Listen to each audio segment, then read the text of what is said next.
Hey, what's up with y'all? Had to go get me a coffee or something real quick. Figure out what I was going to talk about today. You know, I'm always starting trouble. So,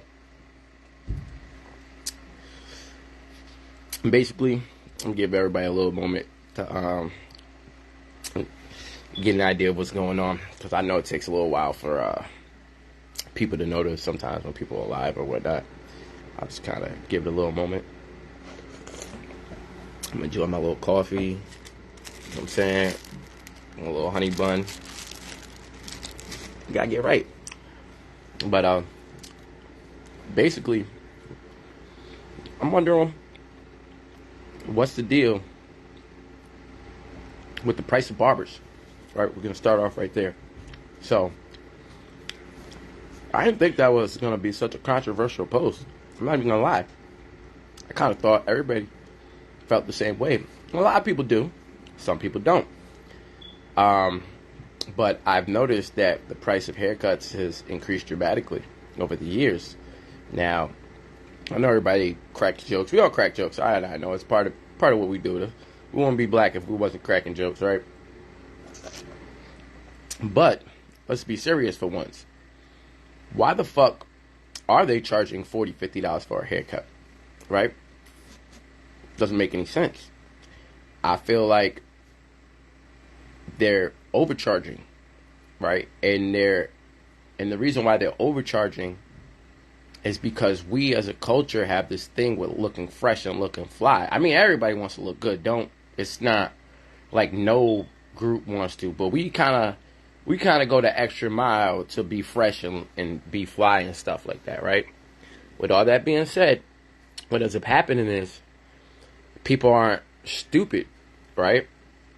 They see the money and they can see where this is going. They're like, hey, these black people, they love to look fresh.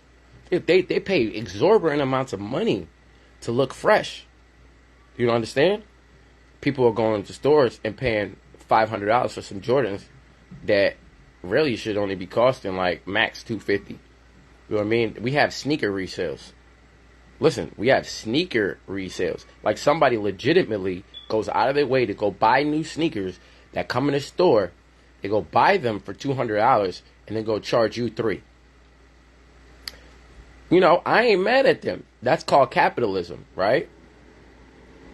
And nobody, Justin. It's not getting me going, but I felt that this was an actual good topic to speak on. I felt like everybody could have some good input on this, and it wouldn't be so controversial like some of my other posts that are a little bit more national and global. This is a little bit more local. So I feel like everybody could have something to say about this. So it's really like, I know, I just engage, you know me. But I feel like, why are we charging so much? Like, you could charge $15, $20 and they will make a great living.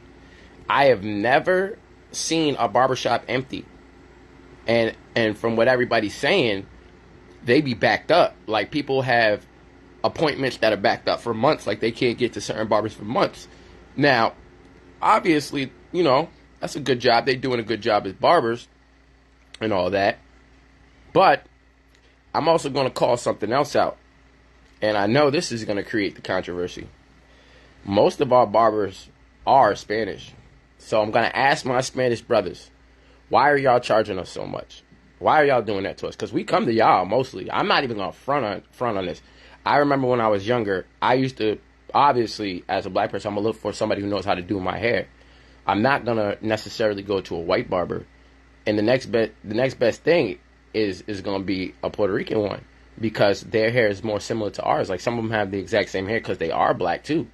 But my thing is, I feel as a community that they've been slowly upping their prices on us, right? And I'm wondering, why is $40? Why is $50? Why are you charging $100?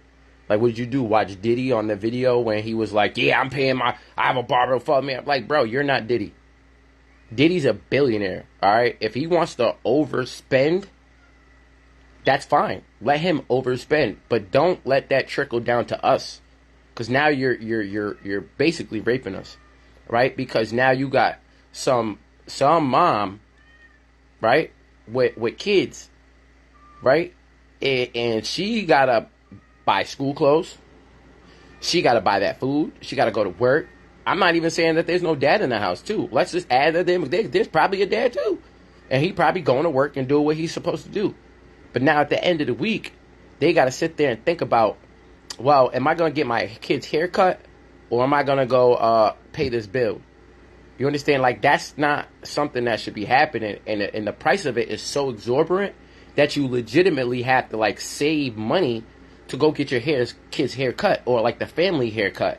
So I remember when getting a haircut every 2 weeks was feasible. You know, you could go in there, you know, just do you, get your line up, bro. Look at my old pictures. I know niggas crack jokes, be like, all right, blah. Bro, I done cut my hair so many different times, bro.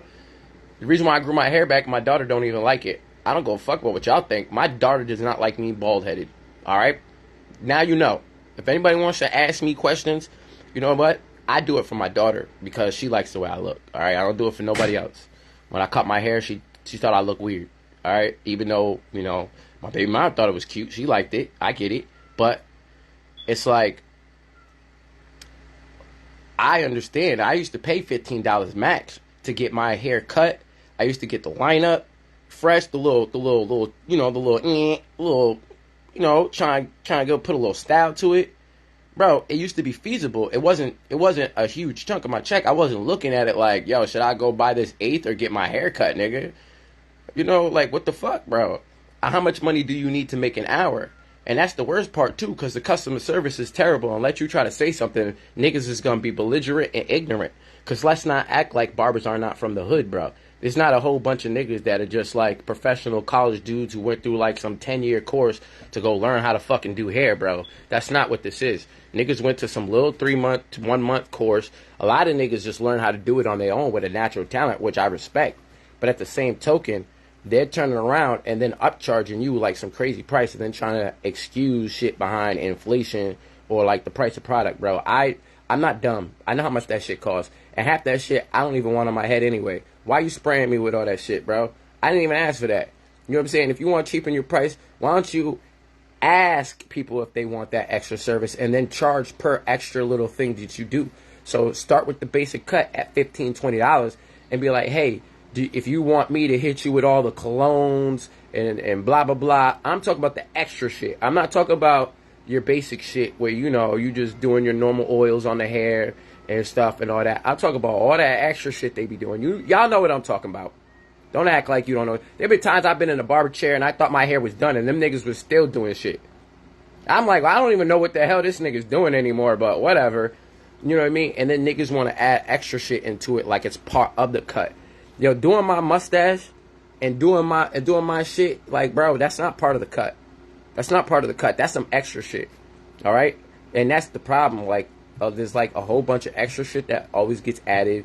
And now they're like, okay, we're charging because we do this and we do this and we do this. But nobody truly asked for none of those things to be part of the actual regular cut. You understand?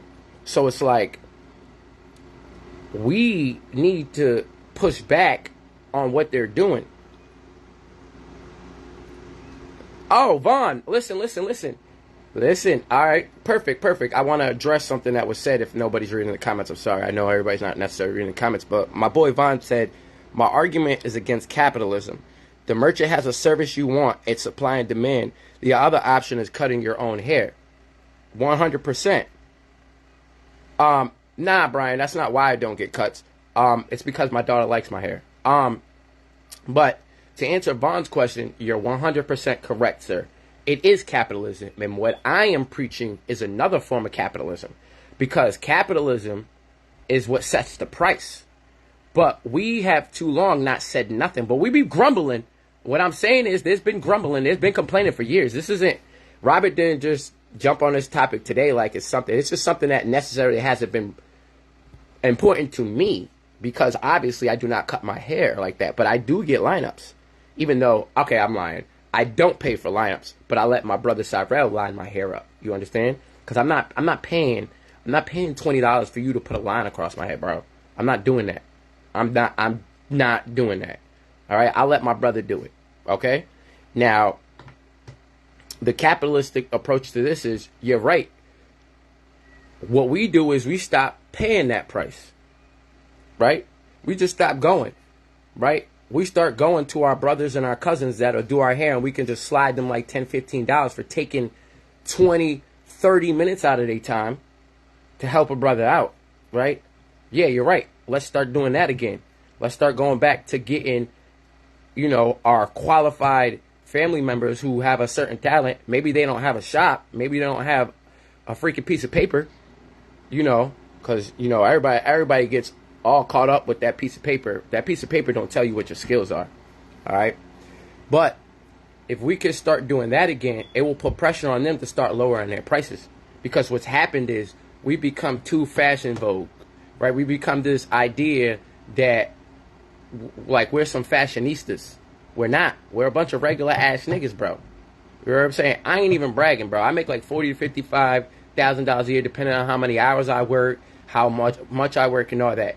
Bro, that's not good for my budget. And I know you niggas don't make as much as me, so there's no way that you're going to sit here and try to convince me that it's good for everybody else, because I'm not thinking about just myself. And that's the thing here that everybody else has got to realize.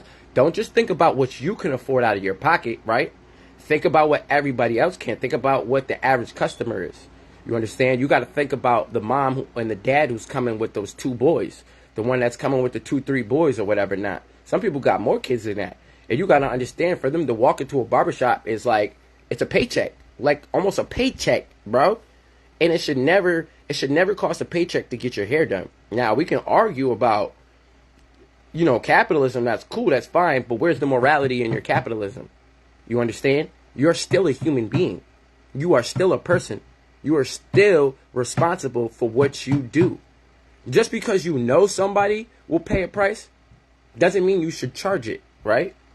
If you know you will be just fine charging $20, $25, you still gonna make like 100 bands, bro. You still gonna make like 100 bands a year, bro, because the fucking barbershop is flooded from Monday to Sunday. Sun up, sun down. Yo, if you doing a head per 30 minutes, bro, you're making $40+ an hour if you charge 20. Okay? Okay, if you want to go into, well, what about they have to pay this, that's cool. Their rent for their chair ain't that much, bro. It's really not. I've seen the rent for their chairs in their little spot in the building. All right? The rent isn't that crazy. And also, too, the product price ain't that crazy after you add it all up. So if you really want to do that, you could even bunch them down and take $10 an hour off of that and just say they'll probably make 30. All right? $30 an hour, that many days a week, bro, is well over 50 brands. Okay? It's like 60, touching 70 bands a year. Okay? So I want you to understand that these niggas feel like they belong in almost the top 10 percentile of people getting paid. How many people in this city get paid $100,000 a year? How many people get paid $60,000 a year? Okay? Right now, and this is funny, Brian, if you're still here, you're a teacher. How's a barber make more than you? Huh? That's wild. A barber cuts hair while you educate minds. Mind you, them same kids is in your class that are getting their haircuts. So it's not like the NBA or the NFL where like they try to compare sports and be like, oh, well, look how much they... Nah, this is different. Because the same people you serving is the same people they serving, because it's all in one locality and one community. So them same kids that go to school, right? The same ones you probably see that have problems buying clothes for school, problems and get bullied and shit like that. Think about how much their parents have to sacrifice just to make sure they could get a cut, bro. Right. That's insane, bro. That's insane. You understand? That's all I'm getting at, is that when did this happen? Like, it felt like it happened so fast, bro, because in 2006, bro, I was paying $15 for a cut and a lineup. It is 2022. You're telling me in less than 15 years the price went up over 100%? Like more than 100%, because if niggas is charging 40, 100% is 30, and that's adding the lineup with it. You understand? So that's like 100 25% increase, 150% increase on the price, bro. And you're not gonna tell me that inflation has increased 150%. It hasn't. You're not gonna sit here and tell me that you can't afford your bills when you making that type of money. I make $30 an hour before taxes, not after, before, and I still take home 50 plus. So if you getting cash, and I know half you niggas be under the table with your shit, you're not reporting all your earnings. So don't play that game. You're not reporting all your earnings, right? You know that. We know that. We all from the hood, bro. We're not going to play that game. These niggas is not reporting all their earnings. So why are you charging us so much? Now it makes me feel some type of way, because even if it's not me getting a haircut, it's my nephews, my niece, not my niece, because my niece ain't getting a haircut, but it's my nephews, it's my cousins, it's my brothers, it's my peers, it's my friends that are getting overcharged. I feel bad for y'all, so I'll speak up, even if y'all won't. Somebody got to say something. So, yo, bro, I don't play with the IRS, Jay. You know what I'm saying? I'm just gonna pay them taxes and keep pushing. We'll figure that out on another note. You understand? We can figure that out another time. That's a bigger topic. But for right now, I feel like it needs to be addressed to these barbers that they overcharging. Somebody and something needs to let them know that all right, bro. Like, come on, bro. It's too much, bro. You know what I'm saying? Don't do us like that. We come and we spend money with y'all. You know what I'm saying? Our community does not need to be overcharged just to get a haircut, bro. You know what I'm saying? Now, Brian, what I'm going to do is use my platform and my voice to put it in the air. You know what I'm saying? Now, what people do from here, maybe people can echo my sentiment. You understand? Because your platform is power, right? And you got to use it to speak. Too many people think that saying something is, so what, you said something. No, that's a start. Say something. Don't be silent. Being silent is the worst. You understand? If you see a kid getting bullied in school, you don't sit and watch. You say something, don't you? Doesn't mean you're going to beat up both of them kids, though. Now, I know you wasn't going crazy on me, but I just wanted to use that because I know there's other people that would piggyback. But I'm just saying something is a form of action. So me doing this today and putting this in people's minds and people watching me now, and whether they agree or disagree, maybe they agree totally and maybe they agree with a little bit of what I'm saying. But the point is, there's a discussion now happening. There's a couple people that will now be like, you know what? Maybe Rob got a point. You know what I'm saying? And maybe there's a barber or two that will feel some type of way too and be like, you know what? Rob's not wrong. You know what? Maybe I could charge 25. Like, what is that really gonna do to me? You know what I mean? Maybe I can't buy 3 PlayStation 5s for Christmas. Maybe I only gotta settle for 2 now. Like, really? That's all I'm saying. Like, let's not act like these people are hurting, bro. They're not hurting. If I can understand if they were barely making it and barely getting by, yo, you ever see a barber without a luxury car? Now, nah.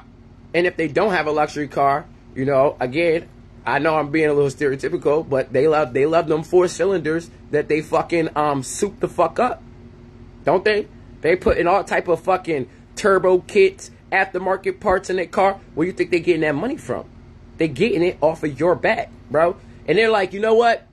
I need a new turbo kit. I'm definitely charging 40 for a cut this week. Bro, think about why they're charging me. I get the capitalism. The point is, too many niggas kept paying. I stopped. I'm not going to lie to you. There was a point in time when I was cutting my own head. I walk in that bathroom, number 1. That's it. That was like a 3-year period of me cutting my hair. That's what I did. Now, again, all I'm saying is start going to your friends. Start going to your relatives. Stop going to the barbershop. Make them niggas look at an empty shop. Make them look at an empty shop. What am I going to do? I can't do shit because I'm not paying for haircuts. But y'all who are paying for haircuts, I know it might sound crazy, but y'all going to have to bite the bullet for a month or 2. 2 months, give it 2 months. If all of you motherfuckers just decided together for 1 to 2, it won't even take, probably won't even take 2 months. But just for 1 month, if everybody said, yeah, we're not going to the barbershop. Just the way that, you know, niggas stopped taking buses when Rosa Parks got kicked off. I guarantee you them prices would drop because the first question would be, why are y'all not coming? And then everybody would say, the price is too high. And they'd be like, oh, why didn't you just say that then? And we'd be like, we did, but you didn't give a fuck and y'all was rude and you told us to go to another barber. You know what I'm saying? You remember that part? Being disrespectful to your customer is not it. And that's what you are when you try to tell them, well, you don't need to buy here then. What you're really saying is I'm ignorant and I'm not going to change for nobody. So you could go down the street, even though I know down the street ain't going to change their price either. Right? That's ignorant. And that's not getting anybody anywhere. So I don't like that, right? I think we need to grow. That's all I'll be at. Grow. Better. Not perfect, better. You understand? Nobody's perfect. I'm not perfect. I still do fuckboy shit too. That's all I'm saying. Never. I'm going to keep saying that too. All the time. I still do fuckboy shit too. But the point is, every day better. So every day I see something, I'm going to try to devote some type of time and energy to being like, hey, what's up with that? And let's have a discussion. We should have more discussions. The more discussions we have, the more prepared we are, and for anything, just anything in general. You know what I'm saying? And we can stop assuming. Again, having discussion stops assumptions. Right? Instead of assuming what I meant, you know what I meant. Because now we're talking back and forth and you can get my nuance. And that's the point. We need to stop being scared of discussion. Too many people are scared to speak. That's why now I made 413 Loudmouths. I know a lot of people have heard that I'm doing a podcast, all that. Well, guess what? This is the podcast. This is the podcast. Me doing these videos, this is the podcast. I haven't labeled it as such because it's not necessarily, I get it, it's not in a 100% like professional like format, but I realize that's bullshit that's holding myself back. It's not about if I'm in a room that look like what? It's all dressed up and painted and the background looks perfect and I got this huge ass mic in my face and I got a bunch of signs in the back to make me look like I'm on ESPN or something. Like, nah. That right there is part of the trap too. And I realized I was doing it to myself. The real thing about a podcast is just to come out and put that camera on and just speak the truth. Or whatever it is the topic is that you want to talk about. So from here on out, this is the 413 Loudmouths podcast. When you see me jump on live like this is the 413 Loudmouths podcast. If you want to jump on here, go ahead. There's an invite button on that motherfucker. I know a lot of people, you know, they like to argue with me, or well, let me take that back. They like to debate with me and go back and forth with me on the book. Don't just type it to me. If you want, jump on this camera, put your face on here, be seen, talk, speak your truth. For once, I'll shut the fuck up and let you say what you gotta say. Then you can jump off camera and I'll jump and address exactly what you just said to me. You know what I'm saying? Because that's the only way that's gonna work. It's the only way it's gonna work. You know what I mean? We don't got too much going on in Springfield where we got like somebody who wants to talk about topics where it's about us. You know what I mean? In our community. So I'm trying to fill a void, and I'm all right with the flat. I'm okay with it. I'm okay with being called a little off, a little crazy, or whatever people got to say about me, and that's fine. You know what I'm saying? I understand that the universe puts people in positions for a reason. I'm built this way. Maybe this is the calling I was made for. Maybe I'm built to take everybody's backlashes. I'm built for people to be able to come at my neck and head. Some people not built like that. Some people they get all extra sensitive. They're shut down. Some people they feel like they're being bullied. They want to commit suicide, and that's why I might have short patience for what I consider soft behavior, right? Because I'm not built like that, and maybe that's a little part of my insensitivity, and I need to be a little bit better about people's emotional states and how they're built and set up to accept things. So I'm here to be the guy who's willing to take the bullshit and the trash from everybody's verbosity, because the first thing people do is talk negative, and I accept that. So hit me with your bullshit. Go ahead. I'm here for it. So I'm saying, no matter, I don't care if you're like, Rob, fuck you, you fucking piece of trash, I can't believe you said that. I might talk shit back, but guess what? I'm still going to address whatever it is that you felt like you needed to say. All right? And that's going to be me. You could talk to me via this format, not like in real life. Don't walk up to me in real life and start talking crazy to me. We probably going to fight. But as far as this platform goes, address me and whatever. If you're mad, be mad. It's all right. If you're sad, be sad. I am not gonna not engage with you. Is all I'm saying. I don't care if my engagement is reciprocal. If you want to be petty, I might be petty back. If you want to act like an asshole, I might act like an asshole back. But I'm still going to have dialogue with you. All right? That is what I mean. That's why I don't care about racists being on social platforms. If you want to drop the N-word, go ahead and do that. You know why? Because I know where you stand now. And I'm cool with that. I'm not cool with that, but I'm cool with the truth more so than a lie. I'm still going to feel some type of way. I'm still going to call him a racist. I'm still going to call him a bigot. I'm still going to sit there and figure, yo, why you act like that? What you mean? And then I'm going to go back and forth with them and press them on their bigotry or their racism and why they feel the way they feel. Because dialogue is always better than assumption.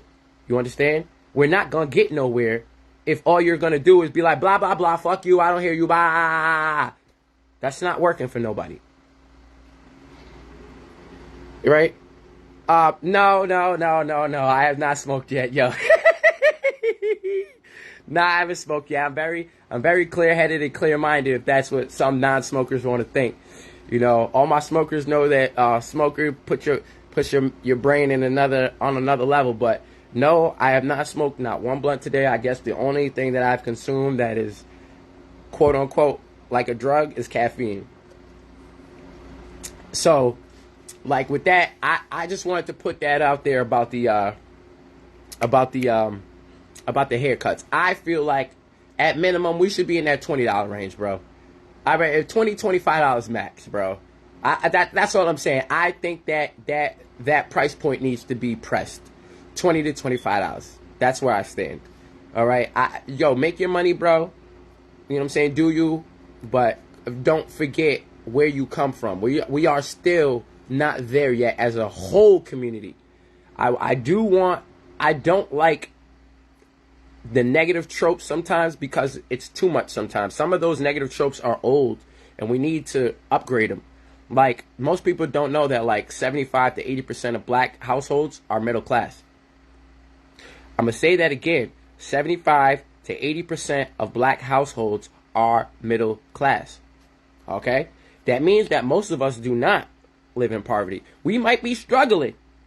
You know what I'm saying? We might have some high bills. We might, be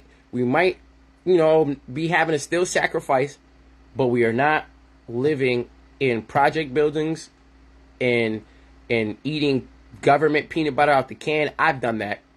We're not drinking powdered milk made with water. I've done that. We're not doing that. We're not having to like scramble for crows or whatever. We still have struggles, but we're growing as a people. So I'm one of them people where, yes, I do talk about how fucked up we are, but I also want to keep us in mind that all I'm really getting at is that it's not over yet. We're progressing for sure. We are definitely progressing. I said progression. We're definitely progressing. Okay. Now, on to my next topic, and it obviously ties into and I was cracking jokes and shit where I was like, yo, I'm petty. I said I'm petty. I see girls that I used to try to talk to, and now I see them, and they went through a whole bunch of fuckboys, and I laugh at them. I know. Rob, you could be better than that. I know. I 100% get it. That's terrible, right? Here I am. I get on Facebook. I'm talking about all this be better, be good, be morality, and all this other stuff, right? You're such a hypocrite, Rob, right? No, I'm not, because I admit it. That's hypocrisy would be acting like I don't. All right? I'm human. Yes, I still do petty shit, bro. I do. And when it comes to these females, I'm kind of petty because, like, I know what I am, all right? I'm a good-ass nigga, right? So imagine as a good person, right, if you see that as I'm growing up, because you got to understand, as a kid who went through 13 foster homes, bro. I went through 13 foster homes from the age of 6 to 12 years old until I moved to Springfield in 1997, right? I moved here in November, just before my birthday, all right? I live with my mom, I've lived with my great-grandmother, my aunts, my cousins. I've lived with nothing but black women, okay? I respect the fuck out of them, right? But here's the thing about being raised by women. I also respect the fuck out of them, and I do not demean their power at all. See, a lot of people don't get it. I actually give them 100% respect because they're strong enough to destroy men. You understand? Now, men have this thing in their head where they disrespect the power of a woman so much that they're blind to how they could even destroy them. You understand? So, when I'm saying this, I respect the fuck out of black women. I respect women, period. I'm speaking black women because generally that's what I'm going after, honestly, and that's more of my community. So don't get it twisted, but I respect all women. But specifically with relations between black men and black women, even though we still marry each other at an extremely high rate, which is over 75%, even though there's this narrative that black men don't like black women, that's just false. We still marry black women 75% of the time, and we still have kids with black women 75% of the time. Remember those numbers again. For all those black women who run around and acting like black men don't like y'all, that is false. There's only 25% of them niggas that don't like y'all. And those are the niggas you're chasing. You're chasing after the 25%. What are you doing? Right? You chasing after niggas that don't want to chase you. Right? But the niggas who are chasing you, you're like, I don't know, I want that nigga. Nah, but let's be real now. Now I'm going to break down some real shit, right? Because this shit that we crack jokes about, but we don't talk about. Our community is mixed as fuck. That's why when we talk about blackness, it's such a complex thing. Example, I'm not 100% black. Even though I say it, a lot of people should understand I'm also Wampanoag Indian, which is a tribe native to central Massachusetts. Okay? Oh, wait, I almost choked for a second. Sorry. With that being said, we have a lot of mixed kids. Most of my nephews and nieces that are currently alive right now, they're mostly mixed. They're either half Puerto Rican or half white. Okay? I love the fuck out of them. Ain't nobody gonna tell me nothing about them. You understand? Right? But what comes with that is the mixing of cultures. So when the mixing of cultures happens, you end up with a kid who's halfway in both. So I actually, sometimes, I'm going to let you know this. It might be weird to some people, but I actually go out of my way to talk to people who are half black because a lot of them don't feel accepted 100% all the way. All right? And that bothers me, right? It always bothered me. And why did it bother me? Because as a kid, when I was growing up, as smart as I am, I used to be the kid in class like this. Ooh, ooh, ooh, ooh, ooh, ooh, ooh. I have an IQ of 124. And I when I graduated high school, I had a 14.5 or 13.5 on all my topics. Anybody who knows what that means. So the teachers used to bypass me. Rob, put your hand down. Rob, put your hand down. But you want to know what used to happen to me outside of that? Oh, you think you so smart. You think you so smart. You always got to raise your hand. Always got to answer questions. What? Think about that for a second. I was being put down for having a brain, bro. And it still happens to me to this day, even though y'all niggas try to do it in a different way. Right? Oh, why you got to answer questions? You think you're smarter than me? That's a trick question. Because if I say yes, now I'm going to get into a fight. So I had to learn how to fight really early.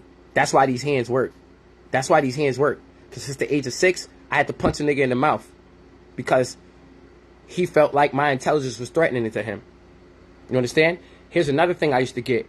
Oh, you must have grew up with white people. Let me do a close-up real quick. I'm intelligent, so I must have grew up with white people. The fuck? All right. So now, this is what I got to deal with. I got to deal with the fact that there's niggas out here that associate intelligence with whiteness. So, now, I'm being called white. What? Oh, that's funny, right? I know there's a whole bunch of you niggas on this live right now that are fucking crying, laughing like, yeah, fucking right. Bruh. Yes. Yes. Niggas was calling me white. I wasn't hood enough. I liked Pokemon. I liked Dungeons and Dragons. I liked Star Wars. But I still beat niggas up. I still was top 5 in the state in wrestling. I was still one of the best basketball players out here. I still was one of the top receivers when I played football. See how that worked? They didn't even know what box to put me in. Am I a nerd? Am I a jock? What am I? You understand? I understand that. You understand? I understand the struggle. Even though I'm not necessarily exactly what that is, but I still had some of that stigma. So when I used to, or no, I still do. When I run into mixed kids, I tell them niggas they black. I be like, nigga, you're black. Nigga, you black. Come on, let's go. We about to go. We about to go do this right here. Nah, nigga. Like I'm embracing them. You know why? Because if you don't, they're gonna hate you. They're gonna hate themselves. No, embrace the fuck out of them. They're part of us. Don't do that. All right. So why did I say that? I know it was kind of roundabout, but I'm saying it because we also have this stigma with light-skinned women and dark-skinned women. Right? Dark-skinned women have to do the utmost to be considered beautiful. The utmost. If she ain't got the super fatty with the big old titties, with them super long legs, with all types of oil on them, with the lip glossy gloss, and the weave done right, you ain't even looking at her. Huh? Why not? You not even looking at her. But that light-skinned bitch that ain't even that cute, you see her walk down the street with that long hair, right? Becky with the long hair, right? Just walking away, like, hey, look at her. Yeah, that bitch is fine. And I'm the one who's over here like, no, she not. Oh, Rob, come on, man. No, nigga. Just because she light-skinned don't mean she pretty. The fuck with... No. Stop doing that. Stop elevating light-skinned women over the dark. I equalize. You understand? I don't care. I'm looking dead at your face. Oh, you ain't cute. I'm set. You're not cute. I'm set. But every light-skinned girl thinks that they're cute. And every nigga will fuck some light-skinned girl and then brag about it and then hide the dark-skinned one in the background. I've seen it. In person. So you can't tell me shit. I have fucked over 70 of these Springfield bitches. Listen to me. I have fucked over 70 of these Springfield bitches. And I'm going to tell you something. I've only slept with 2, maybe 3 new women since I was 30. Since I was 30, I'm 36. There's probably about 3 new women that I just never knew before that I slept with. Most of the time, niggas is doubling back. We're doubling back. I double back all the time. I see some bitch that I used to date in fucking high school. I'm gonna hit her up. Yeah, what's good? What you doing here? Hey, what's good? Hey, man, I'm saying, what's up? Yeah, we all do that. The problem is we pretend. I'm not a pretender. That's why I say I'm 100% comfortable in my skin. You know what I'm saying? So we have these issues that we have to work through, bro. There's a lot of self-hate going on inside of themselves. And then when we get into relationships, we have problems because we're not even comfortable with ourselves. And you're still I'm trying to find the word when you're whatever. But basically you're just not 100% comfortable with yourself yet. So you're still pressing on outside of yourself. So you're kind of attacking people outside of yourself because you're not good inside yourself. Right? Now, I'm going to say this. I have brothers, friends, and cousins who could tell you right now that I've said something to every last one of them about not dating a black girl. Right? Every last one of them. Best friends. I don't care. I say it all the fucking time. But I don't say it in meanness. I do not say it in meanness. I do not say it in bigotry, nor do I say it in racism. I say it in empowerment. Because our culture needs rebuilding. And we need our people to be rebuilt. And how do we do that if we're not reproducing? Now, people always want to take it outside of that. Like, bro, We need to have more black babies. That's it. Period. Like I don't understand what else I need to say about that, but we do. We need to have more black babies. We do. We need to stop acting like that's not something. Like, bro, like their whole plot, right? And this is the thing about the plot of racism, right? There's a one-drop rule in America for a reason. All right? It's a one-drop rule in America for a reason. It wasn't an accident that shit happened at all. That's because it was realized very fast that any interbreeding between black people and any other peoples quickly leads to black people populating faster than anybody else. So when I talk about these things, they are not separate. They are not separate from the whole total agenda of this country that we live in. Our relationships between each other is very critical. You understand? And they've created this divide, right? We got black women who are more in tune with LGBTQ culture than they are with us. And now they're fighting with us to accept something that we don't want, right? We don't want to live like that. We don't care what everybody else does.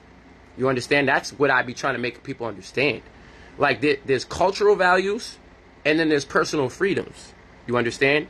Cultural values and personal freedoms should not be mixed together.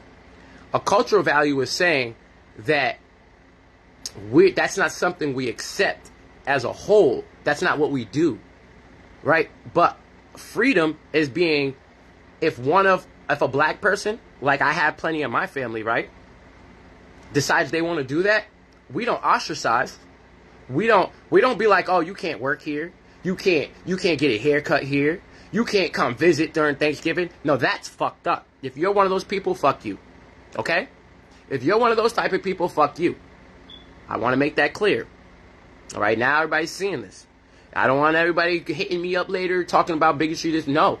You got to understand where my mindset is at first. And this is why I say about you have to have dialogue so you don't assume. And too many people assume what I think.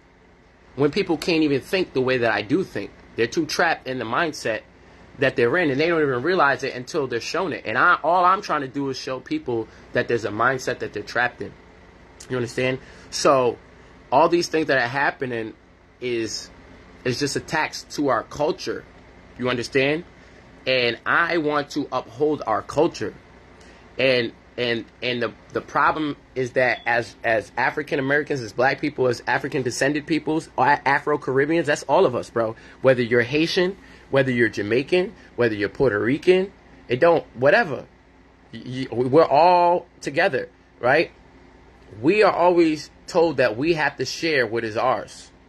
Whether it's our countries, whether it's our religion, whether it's our culture, our women, our genetics, our style, everything that we ever do, we have to share.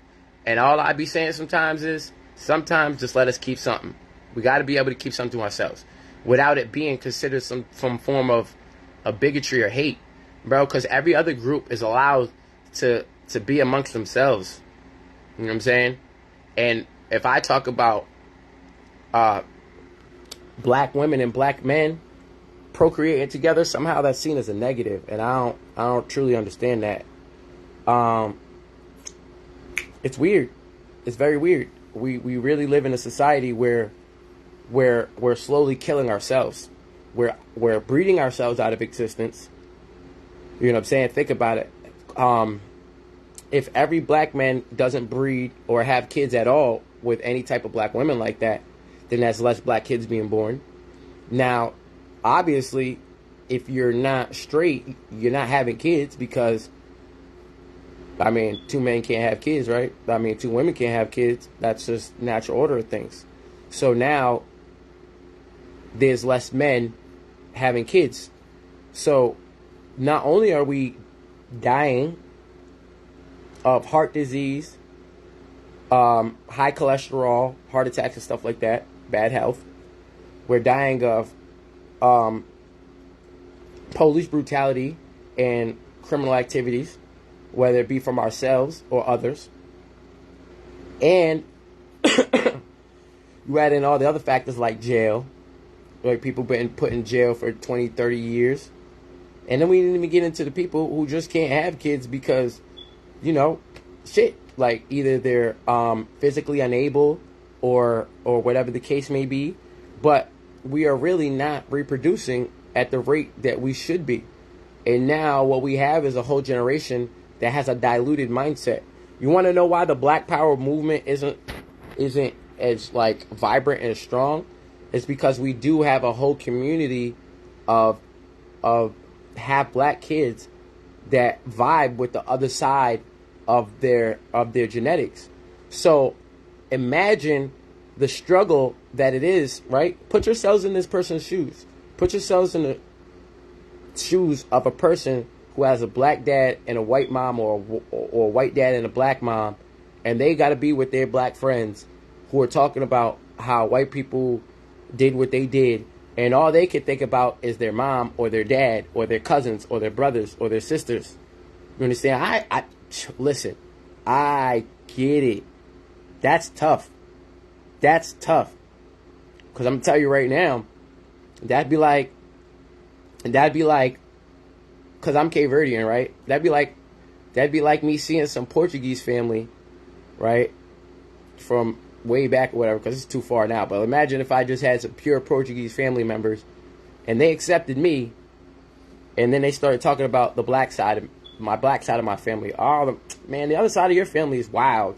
Man, them niggas, like, I'd feel some type of way. You understand? So I understand the difficulty that arises when we're talking about these interplay between relationships. And I wanted to bring it all up because it's so deep, bro. It's so deep. Now you got black women who are chasing light-skinned men, right? Because that's the ideal of beauty. And then they turn around and they look at dark-skinned brothers like they ain't shit. And the only way these dark-skinned brothers is getting shit is if they get to the bag. So now you're teaching by your very ways of acceptance that the only thing that you care about when it comes to the dark-skinned niggas is what's in our pockets. You know what I'm saying? Because you see some light-skinned nigga with some colored eyes, and y'all niggas go gaga. Let me repeat myself. Y'all see a light-skinned nigga with some colored eyes, black women, and y'all go gaga. Oh my God, I ain't never seen a black guy with gray and blue eyes. See what I'm saying? Now you going gaga, but let that dark-skinned nigga right next to him, you don't give a fuck about him unless he got the bag. What are you really saying? That's weird. You hate your own people. See? Now everybody thinks I just be coming after just like what? Euro groups? No, I come after my people too. Cause y'all niggas need to button it up. Button it up. Button up.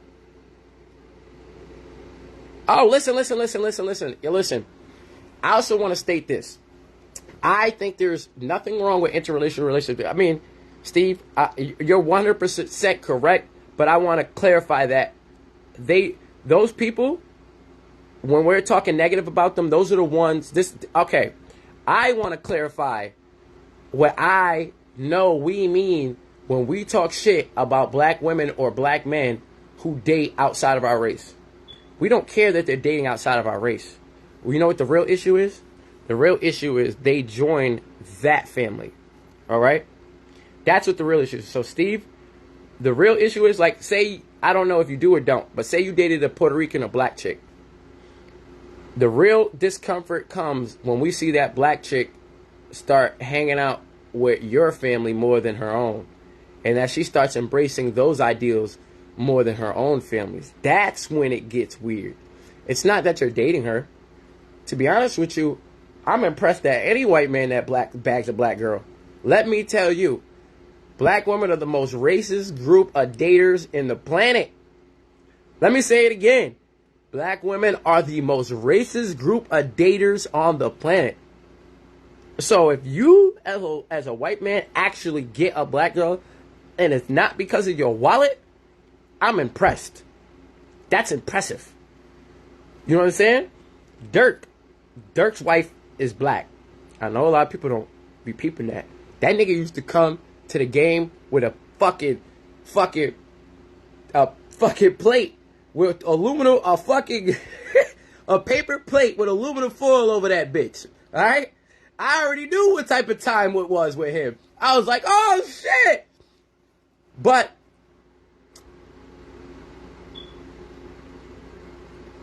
Word, word. I appreciate that, baby. I appreciate that. Thank you, Steve. But, but I listen. I'm willing. I'm willing to point the shit out. That's all it is. Hey, listen. I'm an Eminem fan, right? Listen. What did he say? I say the things that you joke about with your friends inside your living room. The only difference is I got the balls to say it in front of y'all, and I don't gotta be false or sugarcoated at all. I just get on the mic and spit it, and whether you like to admit it or I just shit it better than 90% of you niggas out there. Then you wonder how come kids eat up these albums like volumes. It's funny, because at the rate I'm going when I'm 30, well, shit, I'm over 30 right now, and I definitely be flirting with nurses in the emergency room. Yo, you understand? That's, hey, you know what I'm saying?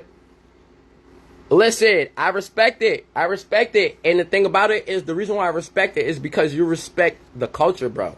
Like, even when we was at Job Corps, even when we had differences, bro, it wasn't about anything. There was never no culture differences. It was just man differences sometimes. Bro, and that's cool with me. As men, we can disagree and agree and come back. I love it. There's a difference between us men and women. We could meet, not like each other, get into fights, and then be the best fucking friends. Seriously, that's why I 100% respect it, bro. Like, yo, listen, I just love it, bro, that we could be like that. Like, we could be more together in agreement. We could talk about topics without being, like, in your feelings, without getting offended. You can see the points. Even if you don't totally agree with them, you could be like, you know what? I can see what you mean. I don't 100% agree with that, but I see what you mean. You know what I'm saying? We need more of that. It's all right. That's why I do that. Like, I have to sit here and tell other groups that I see what you mean, bro. You know what I'm saying? Like, if they talk about the crime that's inside of our community, I'm not going to pretend. Fuck that. Nah. Acknowledge it. Be like, you know what? You're right. We do need to fix that. But at the same token, you got to help us out. What you guys got to do is stop. You know what I'm saying? We got to work together on this. We got to help each other. We can't just be pointing blame all the time. Like, I like to point out the problems, but at the same time, I always try to throw in little solutions. I don't know if people hear that. I try to throw solutions in. And my solutions be dialogue. Dialogue is a solution. Dialogue expands your mind. And that's where we kill bigotry. We kill hatred. We kill racism. That's where we kill it. We kill it in the mind, bro. You're not going to force nobody to do shit, bro. A law is not going to make somebody not racist. A law is not going to make somebody not bigoted. But you know what is? Having dialogue. I used to walk up to people who hated, like, bro, I've literally walked up to people who are racist on purpose and then go, I'm curious. Why don't you like me? Not me particularly, but why don't you like black people? I've done that. Not punch the nigga in the face and be offended and, oh yeah. Nah, bro. I literally went there with an open mind and told myself, I already know what type of time he's on. So before it even happens, I'm already guarded. So I'm going to ask, hey, what's the issue, bro? What is it my people do that make you feel so the way you feel? And then they explain. And then I go and I counter explain. And you know what happens? We end up with some type of agreement. We'll be like, you know what? You're right. And I'll be like, you're right. And I give them their points, bro. Because what happens is if you don't acknowledge somebody's point, they don't want to acknowledge yours. You understand? Especially, like, if they're right. If they're right, acknowledge that shit. You got to be like, you know what? On that point, you're 100% correct. I might disagree with you about the rest of the shit, but on that, we're on 100% total agreement. I've done that plenty of times. I've literally been in the whole argument, somebody calling me out my name, all that, and then they'll say something, and I'll be like, on that point, I totally agree with you, sir. I'm man enough to do that. And we need to all be able to do that. You understand? And that's how we're going to solve all these problems, these relationship issues, these interracial issues. You understand? And that's why I'm bringing up, because I know a lot of our problems with relationships come due to the way that we look at each other and how we value each other. You know what I'm saying? Black men and black women are not valuing each other enough. And that's what disturbs me. I am sad, bro. I'm truly sad inside because I'm at an age where I know I'm getting older. It's not going to get any easier to get into a relationship with somebody at the age that I'm at. But I also have a mental realization in a weird type of way that I don't think it's gonna happen, bro. I don't think it's gonna happen. I don't know why, but in the last 2 years, I stopped flirting with bitches, like, almost completely. Not on some shit like, nigga, I love pussy. But like, well, what the fuck, nigga? Like, bro, I'm trying to get pussy every day if I can. But I just basically stopped, bro. I stopped. That's sad, bro. And I didn't stop for no other reason than there's no women that I'm seeing that I want to sit next to me, bro. I've got to the point where I'm willing to just accept some fuckery for some happiness, bro. Like, because I want to be with women, right? I believe in polygamy, so I don't give a fuck. That's neither here nor there. But love is something that I want. I want to have multiple kids, bro. I'm on my Nick Cannon shit, bro. I know everybody cracks jokes and shit like that, but I'm dead ass, bro. I'm trying to have like 8-10 kids. There's the reason why I'm trying to get rich and why I'm trying to like buy land and why I'm trying to get a job that pays me enough. I'm not dumb.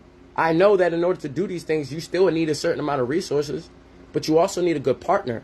You know what I'm saying? So when I'm looking out into the landscape and I'm trying to find a good partner, right? It get to a point where I'll be like,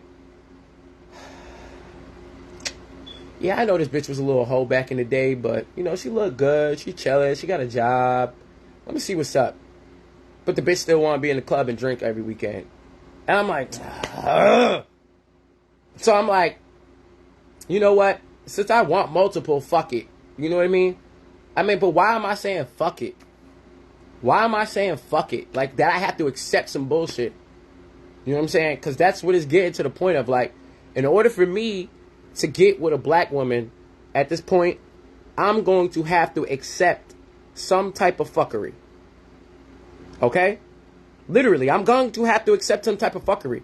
You either have a kid or you some type of hoe.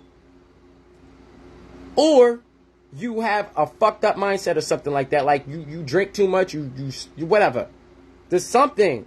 This is something that you're doing that is not conducive to my life. I'm at a stage where I'm trying to build.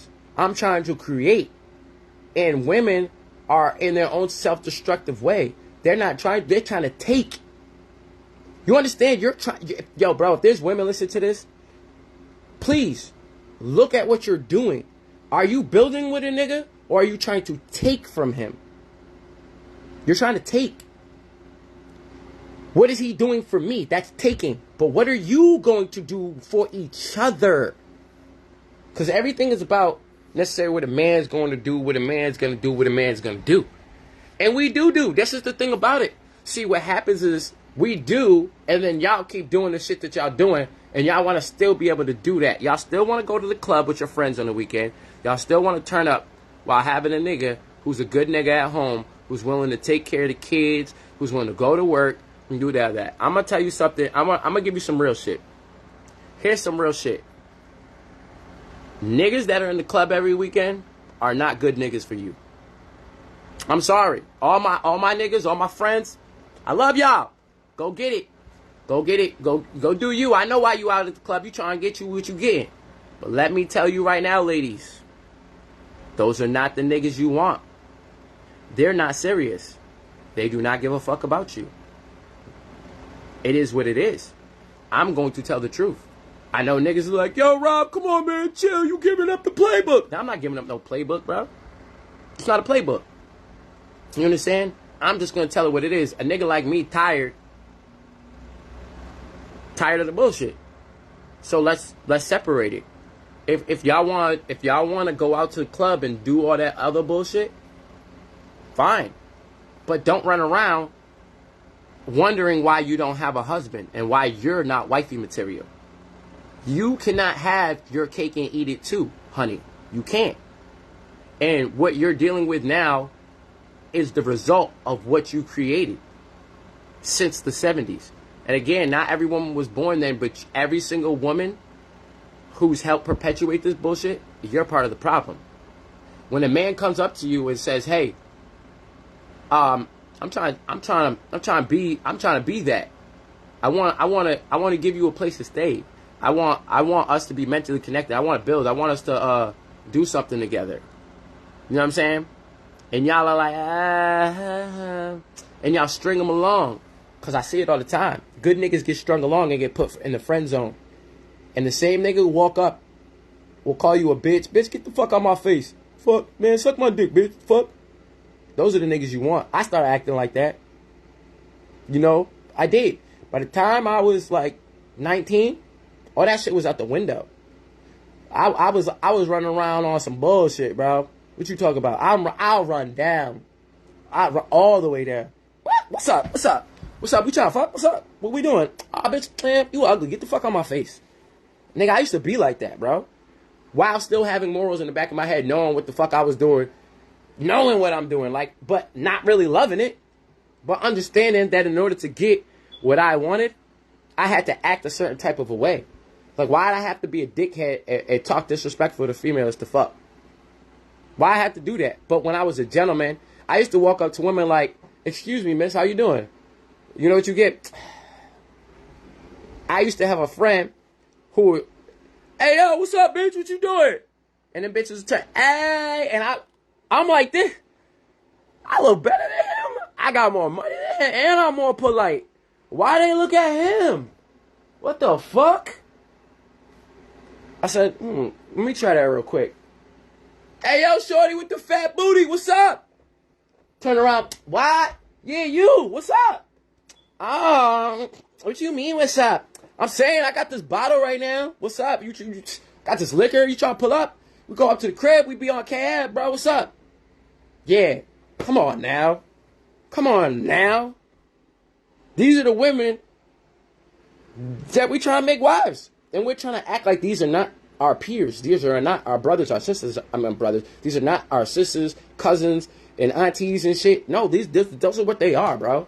I'm not saying you're dating those. You know, I'm just saying, like, you know, bro, that's somebody's sister. That's somebody's cousin. That's somebody's daughter. Right? And this is how they're acting. You know what I'm saying? And then you get on social media and then put on a front like you're not doing this shit, bro. And we see it. Literally see it.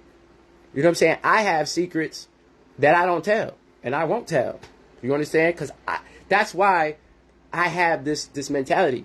Because I've literally seen it, bro. I've been there. I've been in rooms where bitches were getting drunk and started taking off bras and shit when I was up on Tyler Street, bro. And we used to call it the boom boom room, bro. When I was chilling with my nigga Justin, I don't even fuck with him like that no more, bro. Because, you know, dirtbag. But that's not the point. But back in the day when niggas used to chill with niggas, bro, we used to be up there, me and my nigga. You know what I'm saying? Man, I'm not even going to do that because niggas might have some shit in the past I don't even want to bring up. But the point is, niggas was deep. And we used to bring bitches over to the boom boom room all the fucking time, bro. What are you talking about? The same bitches today who are niggas' baby moms. You understand? I walk past baby moms that I used to fuck with niggas, bro. And I'm respectful enough to never sit there and try to demean them for that, bro. I was part of that. Why I was enjoying that moment, so I'm not gonna sit there and try to make them feel like shit. You know what I'm saying? That's not conducive either. You understand? But let's not pretend that's what was going on, bro. We was acting wild. Bro, that's why I get on here and I can speak on these things. Because in order for you to speak on these things, you have had to been there, seen them, done that. Bro, I've been there, seen them, done that. You understand? Over 70, like I said, bro. Over 70 bodies, bro. No sexual transmitted diseases or nothing, bro. I only have one baby mama. You understand? I have one child. And I didn't have that one until I was 28. 27. You understand? So I did my duty. I've done my duty, bro. I waited. I had patience. I tried. Bro, there's so many chicks that back in the day, they was just doing too much, bro. It was just doing too much where it was like, bro, I still remember one girl that, you know what I'm saying? I went to church with. Listen, I went to church with this girl and everything. She was all that. Pastors this, pastors that, right? So I don't want to put nobody out there. But I'm just going to let you know that when I was going to school, my best friend, my cousin, and my brother picked this bitch up. What's she doing in the back? You already know. We ain't even going out. We just talking. But we talking heavy. These niggas call me immediately. Yo. Guess what just happened? Guess who we got in the... Guess what? And I'm like, oh. She doing that? Okay. How do I react? Like a simp? No. I was mad as fuck. Dog, was I mad. Man, I started cussing my friend. Why would you even pick her up? You're my niggas. Like, why would y'all do that? But instead of staying mad, you know what I did? I didn't even say nothing.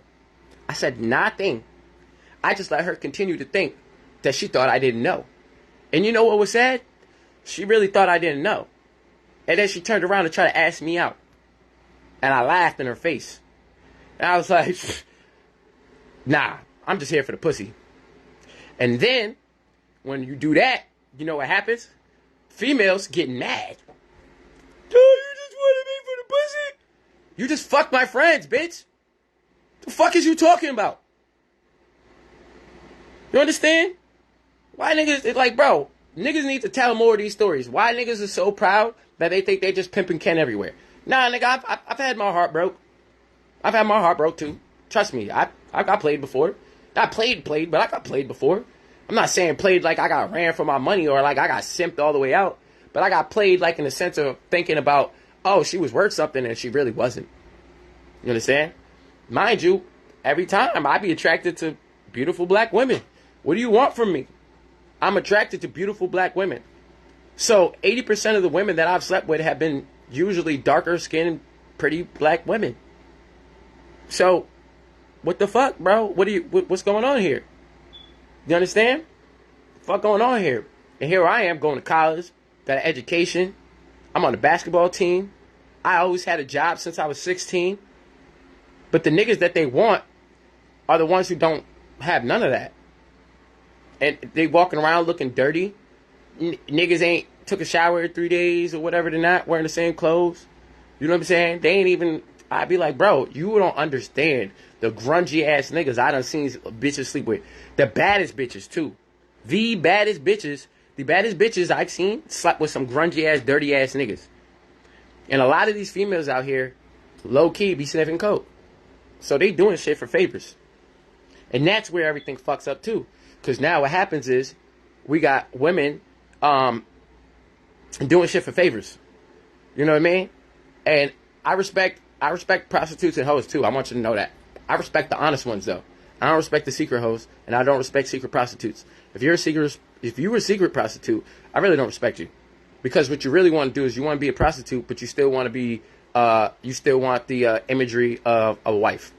Nah, just own what you are. Bro, that would be the more respectable thing. Because now niggas can approach you the way that they need to. Now if a nigga sees a woman who's selling herself, and he says to her, hey, listen, I really like you. And I understand that you've been doing this. But I don't want you to do that no more. And I want you to come home with me. You understand? Now, there's a bunch of niggas that are going to make fun of that nigga or whatever, call him a simp, all that. But a nigga like me, I'm like, you know what? I respect that. There was some honesty in that. You understand? Because he knew what he was getting into, and she knew he knew. So now, while that relationship happens, there's no type of fuckery in that. He knew she was a hoe and a prostitute before he got with her. So now there's no type of judgments. You understand? There's no type of problems. You understand? The problem occurs. I'm over here putting on my Wi-Fi. I didn't realize I wasn't on. I'm on my data. The problem occurs is the lies when we try to pretend that we're not doing these things, that we're not. These things aren't happening. These things are happening. You know what I'm saying? So, in reality, in order for this shit to change, there needs to be a little bit more honesty between us. We need more of that. We need to be more accepting of our foibles. You know what I'm saying? Put them out there and just accept them. Be like, bro, if I'm not shit nigga, I'm gonna just be that. Just be a I'm not shit nigga. And any chick who get with a I'm not shit nigga, you already knew what you was getting with. He didn't pretend. He told you he was a fuck boy. So, alright, fine. So, as it relates to these women, If all you're interested in is something, if you say that, then now we won't have no issues. But don't sit there and try to be a wife or wife material and think that everything else is gonna you're gonna be able to do all the other stuff. You can't. I just need you to understand that you have to choose, bro. You have to choose. Women, you have to choose. Especially y'all with kids. Don't get me started on those. Because now you got a kid, you're not as valuable. You're just not. You're not. There's no pretending that. I'm not about to sit here and engage in lying. You're not as valuable. You have 2 kids, now you're definitely not as valuable. Add that 3rd one in, everybody you meet, the first thing they're thinking about is, I'm just trying to smash and be friends, bro. We can have like a friendly relationship, but I don't want to be in the house all day. Cause think about it. Ain't no man want to take care of nobody else's kids, and I'm gonna tell you something about that. We've got to this weird point in life where people think it's acceptable for like other men to be raising other men's kids and vice versa. That's not acceptable. It's not acceptable. All right. I don't want another man just because he's going to what my baby mom think he needs to be in a daddy role with my daughter. It's not happening. It's not happening. All right. That's man code. This is man code. It's not happening. See, what happens is in real life and in real nature, let me tell you something. Let me explain something to you, because a lot of you guys don't get outside. A lot of you guys don't realize how the world really works. And we're talking about the world, not your little corner. Every mammal on this planet will kill the kids of another male of their species to get with that female. Let me repeat myself. Every male mammal of another species will kill the babies of a female to get with her. Now, with that being said, as human beings, of course we're not fucking doing that. You know what I'm saying? It's just, wow, that's a little dark, right? But they do. And that's the craziest part about it. But they do. You just don't notice. You understand? Now, what happens now is you're trying to make this stepdaddy thing a thing. And some men have it in them to do that. Most men do not. Most men do not. Hi, I'm one of them. I'm one of them. I just want to put it out there. I'm one of them. So, if I'm with a chick who got a kid, I'm with the chick, not the kids. You understand? You're not about to be asking me to buy them shit. I'm not. Ask their father. That's not why I'm here. I'm here for you. And if I have a kid with you, then that same question you asking me, you can now ask me. Understand? You can do that. Now, a lot of us have gotten to this idea where we're supposed to do. No, we're not. Women aren't supposed to be leaving men and having kids with other men. So if we want to get into what we're supposed to be doing, let's start with that. First off, you had a kid with one man, and now you're going to have a kid with another, and you think that that man should be responsible for the one before. It's not happening. Talk to that baby daddy. Let him see his kid. Let him help take care of his kid. Drop that kid off over his house. Stop trying to watch that kid with the dad. Stop trying to put restrictions around that dad. Right? Stuff like that. Maybe you would have an easier time being able to have a relationship with somebody else if you chose to. You know what I'm saying? If women had a little bit more wherewithal to work with the men instead of against them, they would just drop them kids off.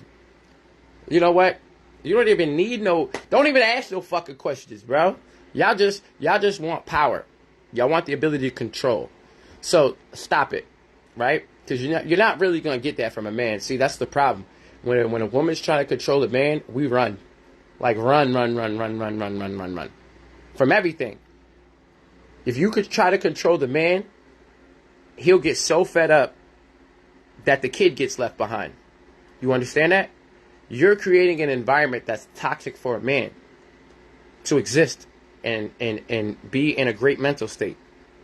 So now you got him to a point where he's considered leaving his kids just to get away from this negativity. Not because of the kid, but because of what you're doing around it. Instead of all that bitching, moaning, and complaining, all you got to do is be like this. Yo, I know you're off this day and this day and this day, so I'm gonna drop who XYZ off to you. I'm gonna drop this bag off and whatever, and that's it. Drop the kid off and fucking, that's it. That's all you need. Communication. Hey, listen, I'm bringing your daughter. She got school this time, an appointment at this time, and XYZ at this time. All right, just hit me if you need anything. And walk away. Walk away. Just walk away. Don't have no extra. Don't be like, don't be doing this. Don't be doing that. I don't want this. If I see this bitch on your... No. No. Just mind your business. See, what happens now is, what you want to do is, you want to be able to be like, oh, here's your kid, but you can't talk to that bitch if you have my son. What? Fuck is that relevant to me taking care of my son? Right? It wouldn't be.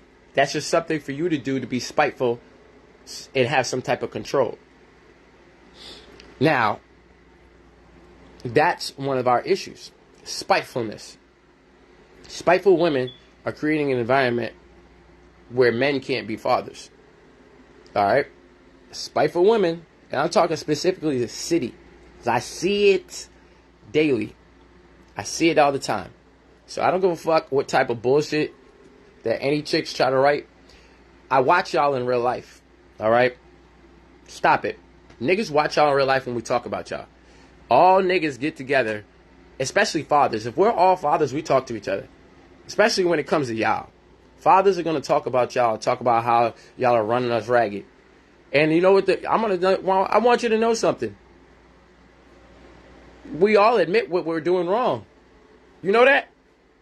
I want y'all to know that. As men, when we get together and we start talking about y'all, we literally will be like, yeah, I did this and I did this, but why does she have to go so far? You understand? Why is she punishing my daughter for this? Or why is she punishing my son for that? What does that have to do with me and my kid? You mad at the niggas, so now you're like you can't see your kid. This is the weirdness that we're living in right now. You know what I'm saying? In what world is a dad not important to a kid's life? I'm trying to figure this out. Because this shit has been fed to black women. Y'all the only group that do that. I want you to know that Puerto Rican women don't do that. White, well, I'm gonna start calling them white. Italian women don't do that.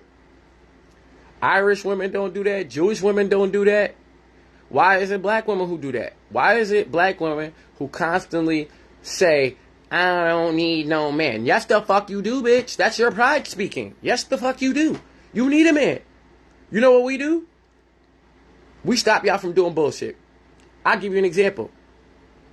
Right? A mom will go out with their daughter to the club. Excuse me. A mom will go out with their daughter to the club. And they will be shaking their ass together on some Nelly tail feather shit. Shake that tail feather, right? Can you picture a dad taking their daughter to the club and let her twerk? No, you can't. Dads ain't letting that happen. See how that works? Because we're going to do this. The fuck are you doing? The fuck are you doing? We will walk that. Whoop, we out of here. We got to go. It's time to go. Right? That's exactly what we'll do, because as dads, we're concerned. And we're not going to sit there and let our daughters do the things that we seen the whole women that we were growing up doing. See, we're the generation of men who know the bullshit. So we're trying to stop it. We're trying to stop our daughters from becoming like the moms. We had to accept some bullshit in order to get love. You understand that? Because men, we want love. I don't know why people think men don't want love. We want love. You know what I want? I want to be able to come home to a woman and see her right there. I don't even need you to say shit, bro. That's the thing about it. Like, women, I talk a lot. But in my house, I don't. You know what I'm saying? I'm social, but, like, I'm really actually really quiet at home. Like, I read a lot. I watch a lot of stuff. I'm busy. I'm busy when I'm in the house, bro. I be busy doing whatever I'm doing. I talk a lot when I'm out and about. You see me at the basketball court. You see me on social media. I'm talkative. That's cool. But at home, I'm really not. I really just chill it and I'm peaceful. And I just want something next to me that I care about. Somebody like peaceful that, you don't even need to talk to. You just vibe with. I'm pretty sure that I've been in it long enough. Trust me, I've been in a 10-year relationship. So I know what that's like. You know what I'm saying? That feeling of being able to just know somebody's home waiting for you, that you don't have to do anything. You got somebody at home to just cook a nice meal for you. You know what I'm saying? You could go buy the groceries, you cook the meal. Like, you know what I'm saying? I buy the groceries, you cook the meal. I was cool with that. You know, I'll give you an example. Like, when at first, I was a cook. So when I used to come home sometimes and cook, until that's how my baby mom was cussing me out. She was like, bro, let me cook. Like, let me do something. You know what I'm saying? I was trying to do too much. And she was right. So I fell back. I felt I was offending her, like, by leaving her out. And she let me know. She said, look, bro, you already work full time. You're right. You're paying these bills, and then, like, you're buying stuff, and you're trying to do all the stuff in the house. Like, nah, nigga, like, you're making me look like I'm useless. And I realized, okay, my bad. I didn't mean to do that. So now I had to fall back and let her take control. You understand? And that, as a man, that's something that I had to do. Because I was independent. I'm an oldest brother. I'm used to having to do everything. I'm used to having to wake up and get my brothers and sisters breakfast when I was growing up, making their pancakes or their cereal, whatever the fuck it is. I was used to that. So for me, it was just as a dad, it's like, yeah, I'm definitely doing this. Like, I'm really, really, really, really a proud dad, bro. Like, I love it. So it's like, I'm proud of that. I really am. I'm really proud of that. So I embraced the fuck out of it. Like, bro, I wanted it to be 100% the opposite of what I grew up. Foster care, not knowing my dad. So my daughter is none of that. She knows who her dad is, and she's a spoiled little brat. You know what I'm saying? Yeah, I'm trying to work on that part right now. Get out of that spoiled brat phase. But, you know what I mean? Like, that's where I'm at. And many more men would do just like I do if you would allow them. See, the thing about it is, it took a little while, but me and my baby mom, we came to a mental. We came to an understanding. And now we're cool. Like, my daughter with me all the damn time. Remember, her school right around the corner. You know, her mom picks her up and drops her off a lot of time because it's winter. And she got the car. So during the winter time, it's all her. But guess what? Come spring when it get a little warm, it's literally a 5-minute walk from my house, bro. I'll be walking to school with my daughter when I can in the morning. And I'll be going to pick her up and walk back from the Boys and Girls Club for after school programs. You know what I'm saying? Just them little walks. Them little 5-10 minute walks where it's just me and her walking outside and just having a conversation. We're outside amongst the trees, fresh air, the birds, nature. Bro, we walk by the little pond. She see the frogs. She want to stop at the playground, see her friends walking. You know, we just have conversation. Oh, Dad, she telling me about her day. That makes my day. Dads love their kids, bro. I just want every woman to understand that. There might be that one or two, like, exceptions, bro, but there's not one man on this world who hates their kids, bro. I mean, there's always exceptions, like I said, but I don't know no black man who hate their kids. They hate their baby mamas, though, and they hate the way they make them feel and how hard it makes for them to get into a relationship with their kids. I know that part, and I'm specifically speaking mostly on Springfield, even though I know this shit is all across the country, but specifically in Springfield, I know for facts there's women who are the problem. I know it's y'all fault. Yeah, I know. Y'all got too many men. Yo, right now, go in your phone. How many of you women are talking to more than 4 niggas? A bunch. Most of y'all. 90% of y'all. 99.9% of y'all. There's a nigga in your inbox that you're engaging with right now. Alright? Think about that. Look at what you're doing. Are you really trying to find a husband? Or are you just trying to find a plaything? Which one is it? And be real with yourself. Maybe you don't got to be real with me, but be real with yourself. You are not looking for a man. You're not looking for a husband. You're looking for a paycheck. You're looking for somebody to buy something for you. You're looking for, and at times, maybe it's just a nigga to give you some physical pleasure. Maybe he's just there for some dick and he eats your pussy. Because now these girls want to talk about he's just a munch. What? Fuck out of here, bitch. I don't know what the fuck these bitches be thinking. I'm just a munch. Bitch, I ain't munching on shit. I ain't munching on not a goddamn thing before I hit. Fuck out of here. You know what I'm saying? Because that game won't be played. That game will not be played. Can you imagine? Right? Going over some chick's house, and then she's like, yeah, I'll do this, that, and the third. And then you go do that, and then she's like, yeah, that's all I wanted, and then try to leave.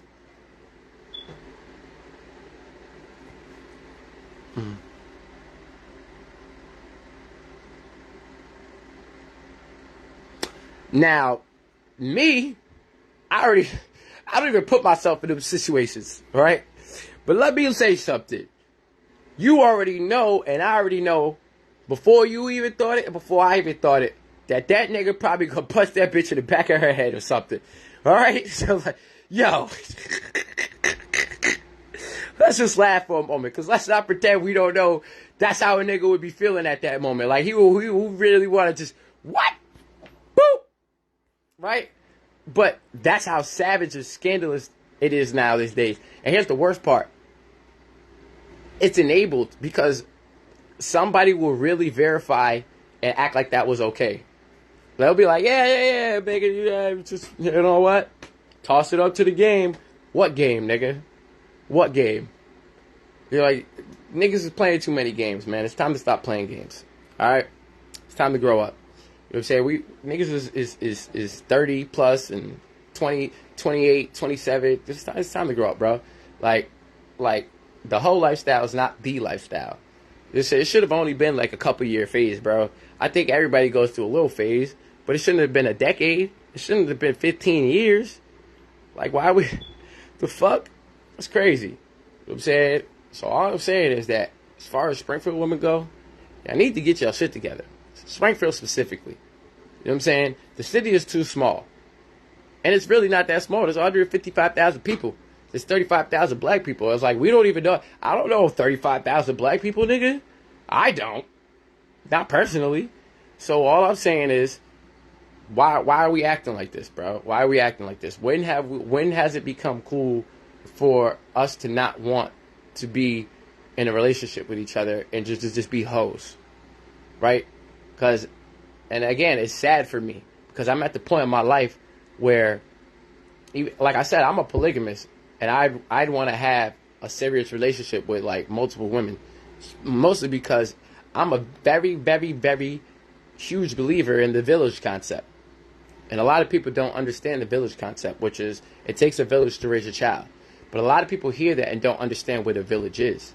The village is actually a man and his wives and maybe some close family. All right? That's how a village gets started. How do you think a village starts? A village starts organically. It's a bunch of people that decided to live on one plot of land, right? It's not like niggas got together and just planned it out. That's not how a village starts. A village is a man and his wives. And then all of a sudden, them wives have multiple kids. So imagine you got 4 or 5 wives, and each one of them wives got 4 or 5 kids. Instantly, that's like 30 people. Right? That's a village right there. It takes a village to raise a child. Just talking about having multiple women to oversee children. Alright? That's what they mean. A lot of people don't understand because they're not even in tune with their own blackness.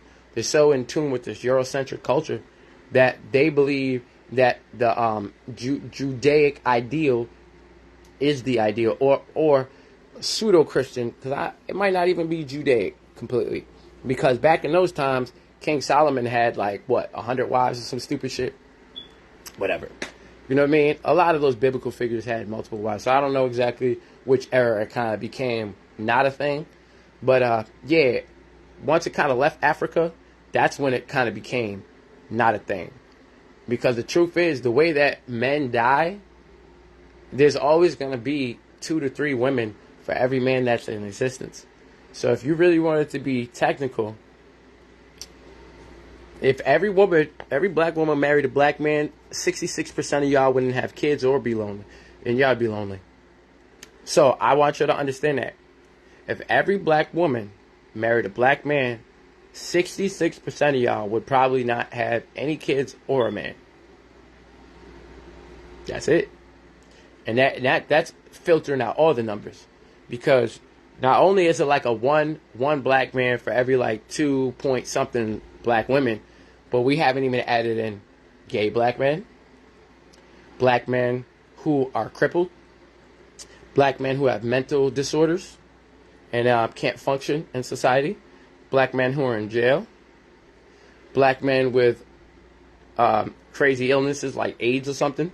So when you look at the pool of available qualified black men gets even smaller and smaller and smaller and smaller. And now this small pool of qualified black men got this large group of black women to choose from. And somehow, some way, they forgot we were the prize. Like, getting a good woman is easier probably than for you to get a good man. Or it should be. It should be. You know what I'm saying? Because it's a deep competitive game. And y'all women are competing. But y'all don't even realize that. Which is the point. We trying to like bring them all. We ain't trying to have y'all compete all the time. You know what I'm saying? We trying to work together. I'm saying, why are y'all competing for a man when y'all can both have him? Y'all sharing them any fucking way. Right? That's the biggest part too. A lot of you women are sharing men already. So when I say this, y'all need to stop pretending. You're sharing a man anyway. You literally get on the phone and be like, go back to that bitch. What are you talking about? You know that bitch is in his phone and you know he's smashing. And you know he's coming over here to fuck you too. Why don't y'all all get together and live together? You make 400, he makes 500, she makes 400. I count a lot of fucking money a week. Are you stupid or are you dumb? Yeah, those are the only two options you got. Are you stupid or are you dumb? Because that right there is a house payment. That's a cosign on a loan. Are you stupid or are you dumb? Women, you're already sharing niggas. Get together. Get it together.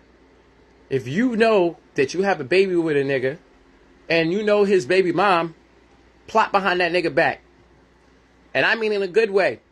I mean go up to that woman and be like, yo, I'm not fighting with you. We're together in this. These kids are siblings. And we're black women. We are sisters. All right? I'm not fighting you. He had a baby with both of us. It's not a competition between me and you who gets more. We're going to work together. Huh? You're struggling and I'm struggling, but together we won't struggle. See how that works? Now, two black women could get together and help each other. And then still deal with this black man. Because I'm going to tell you right now, if y'all women gave a lot of these niggas the option to take care of both of y'all, he would. But y'all don't even try it. Y'all don't even know that. But it's a fact. And I dare any of you to try. Matter of fact, there's a bunch of you that are doing it right now, but you're keeping it low key because you don't want the perception that you think exists. But I want you to know that perception is not reality. All right? If you're a woman who works with the other woman and both of y'all kids are related and they're brothers and sisters and y'all both have the same baby daddy, you guys are the ones that need to be bigged up. You understand? Because you're doing it the right way. And this is what I'm saying. Bro, you already you sleeping with this nigga. You fucking you getting money from him. You hanging out with him. You both splitting time. How about y'all make a plan, right? It's tax season. Let's talk about that. Watch this. Watch how this works. Everybody got jobs, right? Say all three of them got jobs. It's tax season. You get back taxes. She get back taxes. He get back taxes. And every one of y'all get back somewhere between $3,000 to $6,000. Right? Now, you add that all up, that's at least $10K. That's a house payment. You could buy a 2-family house. You know how you could do this? One woman lives upstairs, one woman lives downstairs. The man, he's traveling. Whatever room he want to be in, bro, upstairs, downstairs. Upstairs, downstairs, whatever the case may be. You understand? Now what happens is, guess what? The whole family is in the same household. You know what I'm saying? And everybody's being taken care of, right? The dad's there for the kids, right there, in the house. He's in the house with the kids. That means that you guys all work at different times. You don't have to pay for a fucking babysitter, and you don't need a voucher. All these women talk about, oh, I need a voucher, I don't got no babysitter. No, what you don't have is a man. You don't need a voucher. You don't need that. You don't have a man.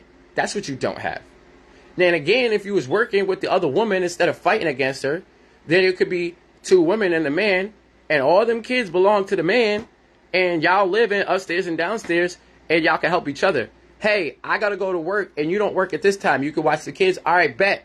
And then it goes back around. Say one person's working from 8 to 3, and the other person's working from 5 to 2 in the at night or something like that. Now you're not worried about work schedules. There's always somebody at the house. Somebody's always going to be home to watch them kids. You don't need a babysitter. We've created a lifestyle around babysitting, around childcare. You understand? We're creating this lifestyle behind that, and that's where the issue is. Y'all are trying to live without us. That's the problem. You can't. There's no world where 2 parents are not needed. Bro, there's no world where the dad is going to be extra or an accessory. We're not. And us not being there is the reason why there's a whole bunch of feminine-ass men out here right now. You understand that? The reason why there's feminine men out here right now is because we weren't around. Or our dads weren't around. Some of our dads weren't around. So see, even a lot of us, we had to figure out ourselves. We had to start realizing that we were having female traits. And we had to start deleting them from ourselves. We had to be like, oh shit, I'm being emotional. Like, too emotional. Like, I gotta calm down. That's not manly. Men were walking around acting like women. Switching their necks and shit. I see men switching their necks and doing this. Like, bro, what? That's some shit that they were learning from their mama because their daddy wasn't around. And then everybody wants to tie it into some other overarching, like I said, I'm not going to go deep into the shit, but the LGBTQ shit. No, what really happened is that men were absent, which created a feminine ideal inside of these men, which made them feel feminine. Because they didn't have a man to teach them what a man is, bro. It's called lack of an education. All right? So everybody always wants to talk about free this, free that, free that, whatever. No, what it really is a lack. Because if the family structure was intact, none of this shit that we're seeing out in the world would be as prevalent as it is. All right? The lack of men in the black family household has created all types of fuckery for us. And now this generation is back. I don't want to sit here and act like black men aren't doing what we're supposed to do, because we are. This generation, I like to say my age bracket and down is. I'm 36. I'll be 37. Probably, Saturday? My birthday's on the 8th. I think Saturday. Maybe, I don't know, Thursday or something like that. But anyway, I'll be 37. Right? My age bracket, I say 40 and under. I feel like the 40 and under, we've been doing what we're supposed to do. Even with a lot of the women making it hard, right? We're still there. A lot of these women get on Facebook or social media and say dumb shit like I'm the dad. No, you're not. You can never be. They get on Facebook and talk about their dad's not around. That's a lie. You don't allow him to be around. You understand? You have another man, and because you have another man, that man can't be around. Yeah, I forgot. No, my birthday's the 8th, Brody. My daughter's birthday was just on Saturday. I just don't know the exact date it was on. I forgot the exact date. I'm like, what's today? What's today? The 4th? Today, 4th Sunday. So the 5th is the Monday. 6th is Tuesday. The 7th. So it's Thursday. The 8th is Thursday. My birthday's the 8th. But, Sagittarius life. I always say my sign describes me perfectly. it's a half man, half beast. And what that means for me is that I'm half in my primal and I'm half in my intellectual, which is what makes me probably confusing to some people, because they want to see me as a pure intellectual or like a pure primal, and I'm not pure either. I'm a mix. I'm like a mix of the primal, and I'm a mix of the human id. You know what I'm saying? The human id. A lot of people don't know what that means, and I'm not going to explain it. Please go look it up. But yes, I have half of the primal in me, and I have half of the man in me. That primal allows me to be in tune with what the natural order of things should be like. And the man allows me to sit there and analyze and rationalize what is going on around me and why we're doing certain things. You know? Thank you. But that's what I say about that. And I feel a lot of people are not really in tune with both of their sides. Like they're overly in tune with the primal, or they're overly in tune with the man. You understand? See, being overly in tune with the man means you're not willing to acknowledge men-women roles. You're not willing to acknowledge the natural order of birth and all types of shit like that. And that man shit is what clouds things, because now we're getting into a dangerous point, because technologies. See, this is what I'm saying. And this is something that I know is unique to us African descended people, right? And I hate saying it like that, but it's just something that I've noticed, bro. We talk about soul all the time. We talk about soul this, soul that, right? And why I'm saying this is because really what that is just that inner morality that we have about life. That's what when we say when we have soul. He got soul means it's like that inner morality. Like we don't need somebody to tell us to respect our father and mother. It's innately in me. I have never in my life had to have somebody tell me not to disrespect my mom or my dad. Never. I've never had that. I don't know too many black kids that need that either. It's almost like an inherently built-in thing for us. Now, again, I'm not trying to come at nobody or be funny, but there's a lot of other cultures where we literally crack jokes about the fact that they say shit to their parents that we would never. Like, we really be like, we'll see a friend and they'll be like, "Get the fuck out of my room, Mom!" And we'll be like, "My mom will put me in the dirt." Do you understand? My mom will put me in the dirt. That's what I'm getting at. So that's our inner soul that we just carry. That's that inner like primal. That's that inner primal we carry. What that means is like we're living in a world that's getting too caught up in just the mental, right? We're acting like we're not part, that this whole thing's not a system. You need it all. It's the mental with the physical. So we've gotten so into our own head that we're about to fall into the danger of artificial intelligence. And we're about to lose our humanity. I don't think people understand the danger that we are in right now in this era, and the choices that we all make are going to affect humanity going down the line. We are at danger of losing our humanity. I mean, there are people that are already trying to put their brains inside of like computer chips. There are already people who want to live inside the metaverse. There are already people who want to change their bodies, right? To be something that they weren't born. All right? That's the losing of humanity. We're starting to edit what a human being is. We are playing with genetics. We are running around and checking our RDNAs. Oh, I said RDNA, RNAs and DNAs. And we're playing with that. We are sitting around making designer babies. We are choosing what sex our children are before they're born. We are doing a whole lot of shit that is tied in to all of this other shit that I'm talking about. But because people aren't here like me sometimes, they're not understanding how tied all of this shit is together. You cannot separate it. You can't. There's no separation. That's another thing. We do too much separating. All this shit is connected like a web. So we're in this era where we got a section of humanity that doesn't even want to be in their own bodies anymore, bro.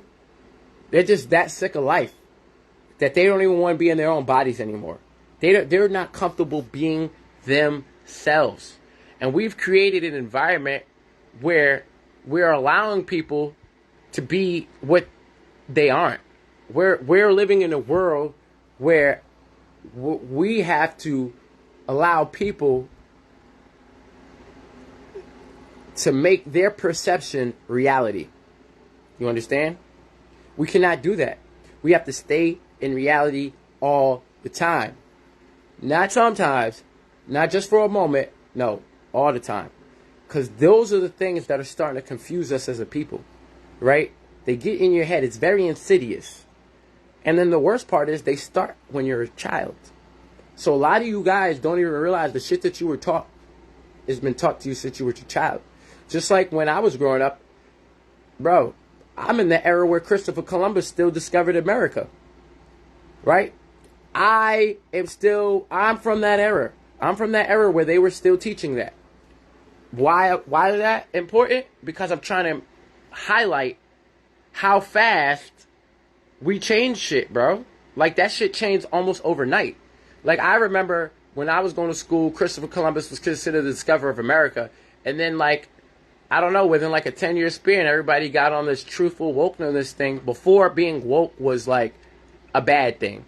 Like, because being woke before was really about black people knowing who and what they are, where they come from, and seeing the plots, the agenda.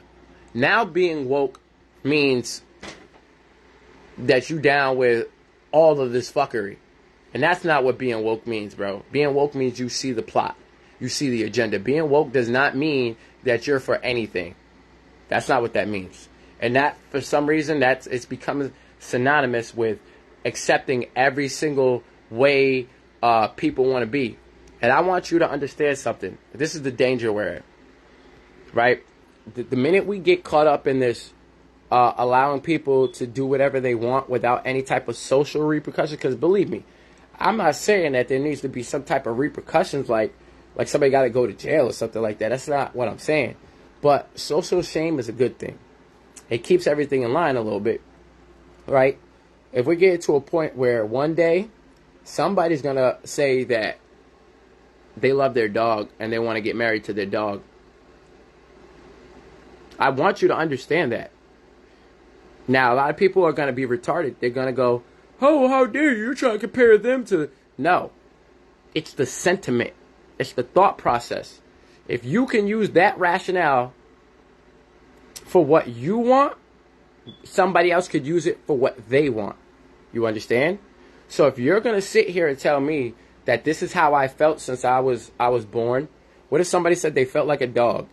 You're going to let them sit there and hump dogs in the backyard? Or you're going to think that's disgusting and call the police?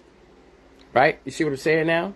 What if somebody said they felt like a cat and they wanted to put on a tail and change their eyes to like the sideways slits and all type of dumb shit and put hair follicle implants in their arms, but they're only like 10 years old? Are you going to do that? You understand? I want you to understand how far it could go. What if one day when we're finally able to, somebody says they don't like their body and they want to transfer a kid?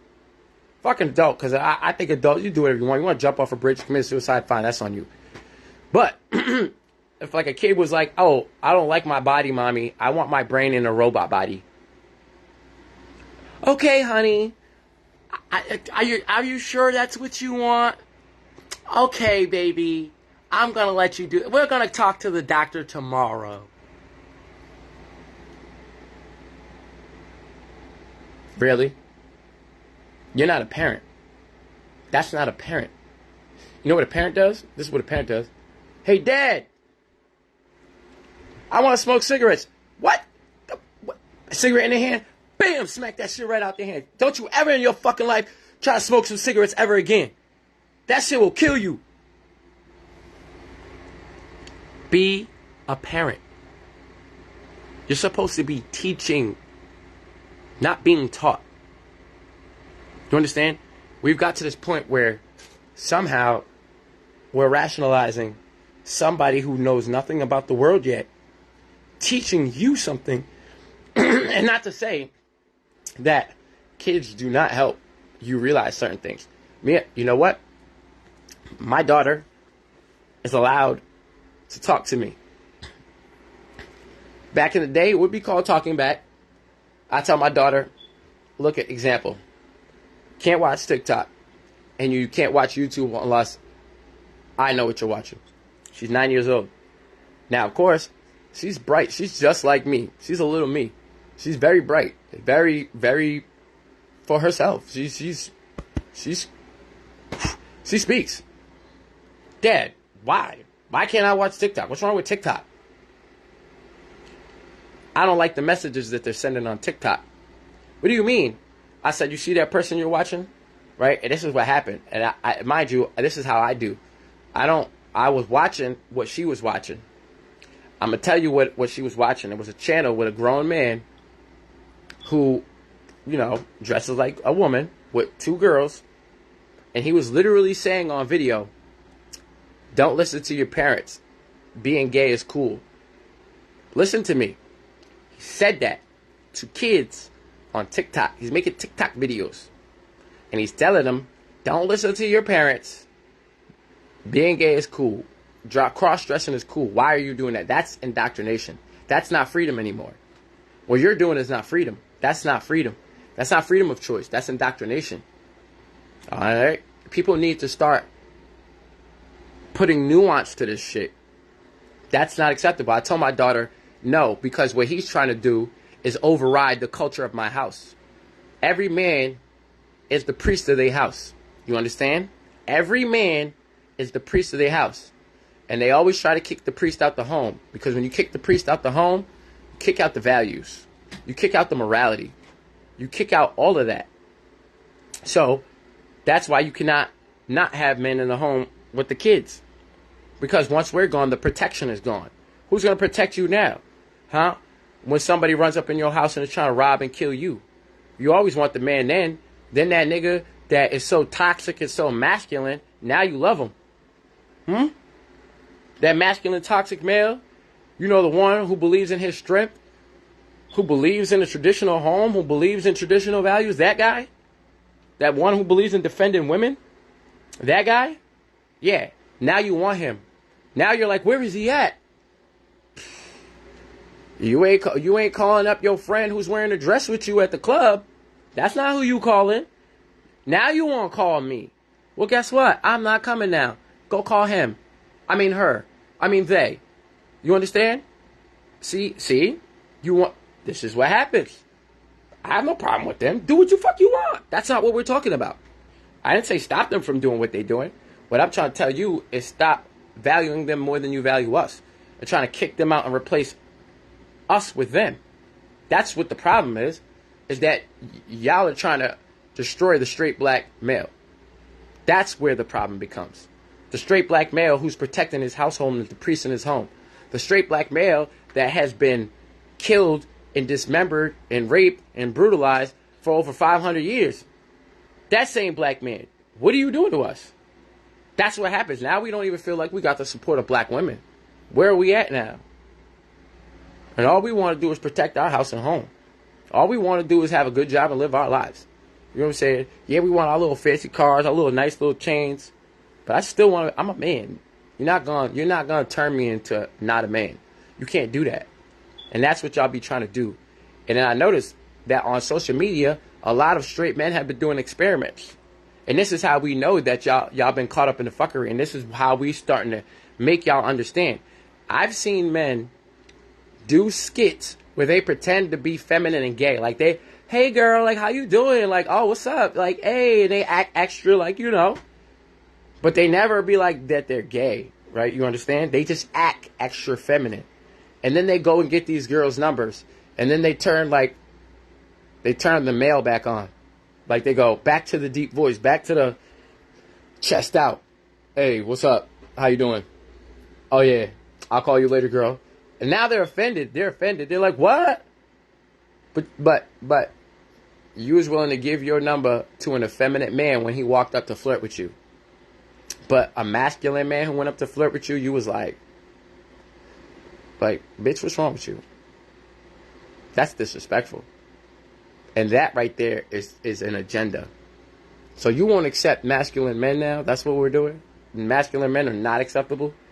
They're not acceptable? That's what we're doing? I I can't get jiggy with that. And there's no hate or bigotry in my statements. It's all facts.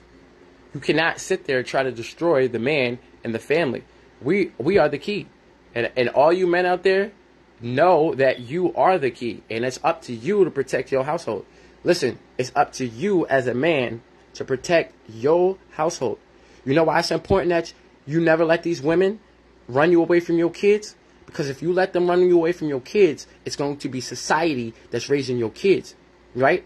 And again, nothing wrong with anybody. But as a man, if your son grows up and he starts wearing dresses and acting mad feminine and you wasn't there to raise him, it's your fault. Hear me out. If your son starts acting feminine, he starts wearing dresses and acting mad girly, and you don't like that, and you wasn't there, and you let that mama run you away, it's your fault. Do not let society raise your child. Do not let the school system raise your child. Walk up in that school system and give them teachers limits and tell them, my kid is not allowed to be taught this from you. They will only be taught this at home. And if I find out, we're going to have a problem. And I'm going to sue. That's what we need to start doing. Reclaim your power, black man. How many black men actually walk into the schools and talk to the teachers of their kids? See, that's another thing. We need to be present in the sense of like, we're there. But I want you to know that white America still thinks we're not.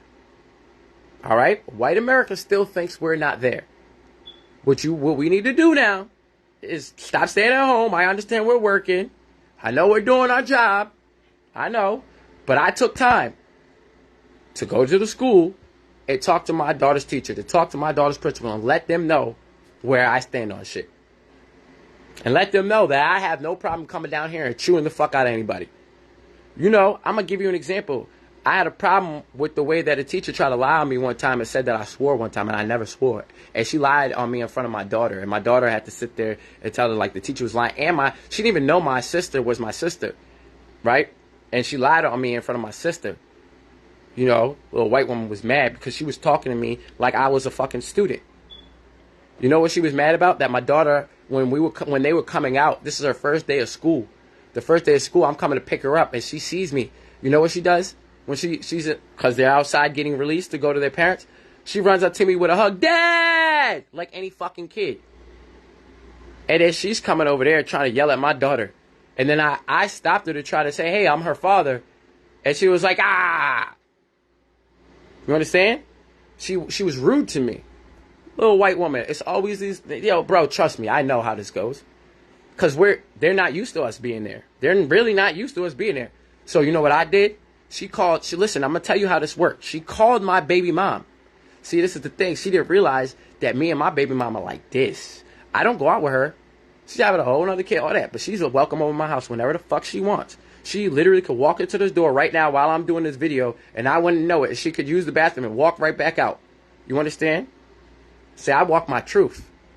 I will not sit there and make it hard for my baby mom and us to work together to raise my child.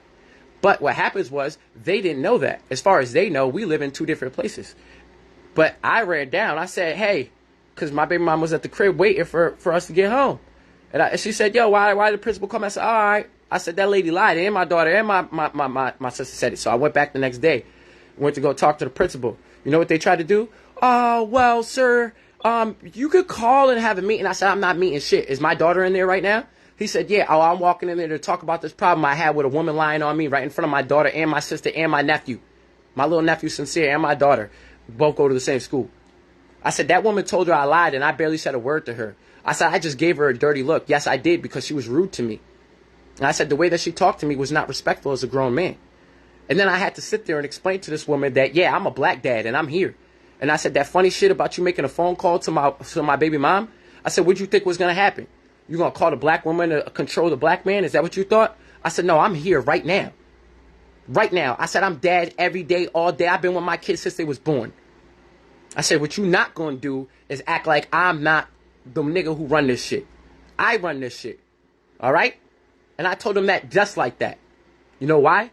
Because it needs to be said. I said, yo, listen, my daughter is in class right now with some little boy wearing a dress. I said, yo, bro, I do not want to come into the school and hear y'all talking about not a goddamn LGBTQ to my daughter at fucking all. That's my fucking job. It's not your job to talk about sexuality to my fucking kid. All right? I made it very clear. And they're not. That's something that they're dealing with. But I made it very clear. I said, yo, my daughter's friends with that person. That's fine with me. But what I don't want is the teachers to start trying to explain shit that they don't need to be explaining. That's not your fucking job. Your job is to teach my kid math, English, science, and whatever the fuck else topics. It's not your job to be a fucking life educator. Okay? And a lot of these people have taken upon themselves to think that it's their fucking job to tell your kids about shit that you're supposed to be telling them about. That's what my problem is. As a parent, I take responsibility for what I'm supposed to be doing. I do not put the responsibility in the hands of people who work for the fucking state.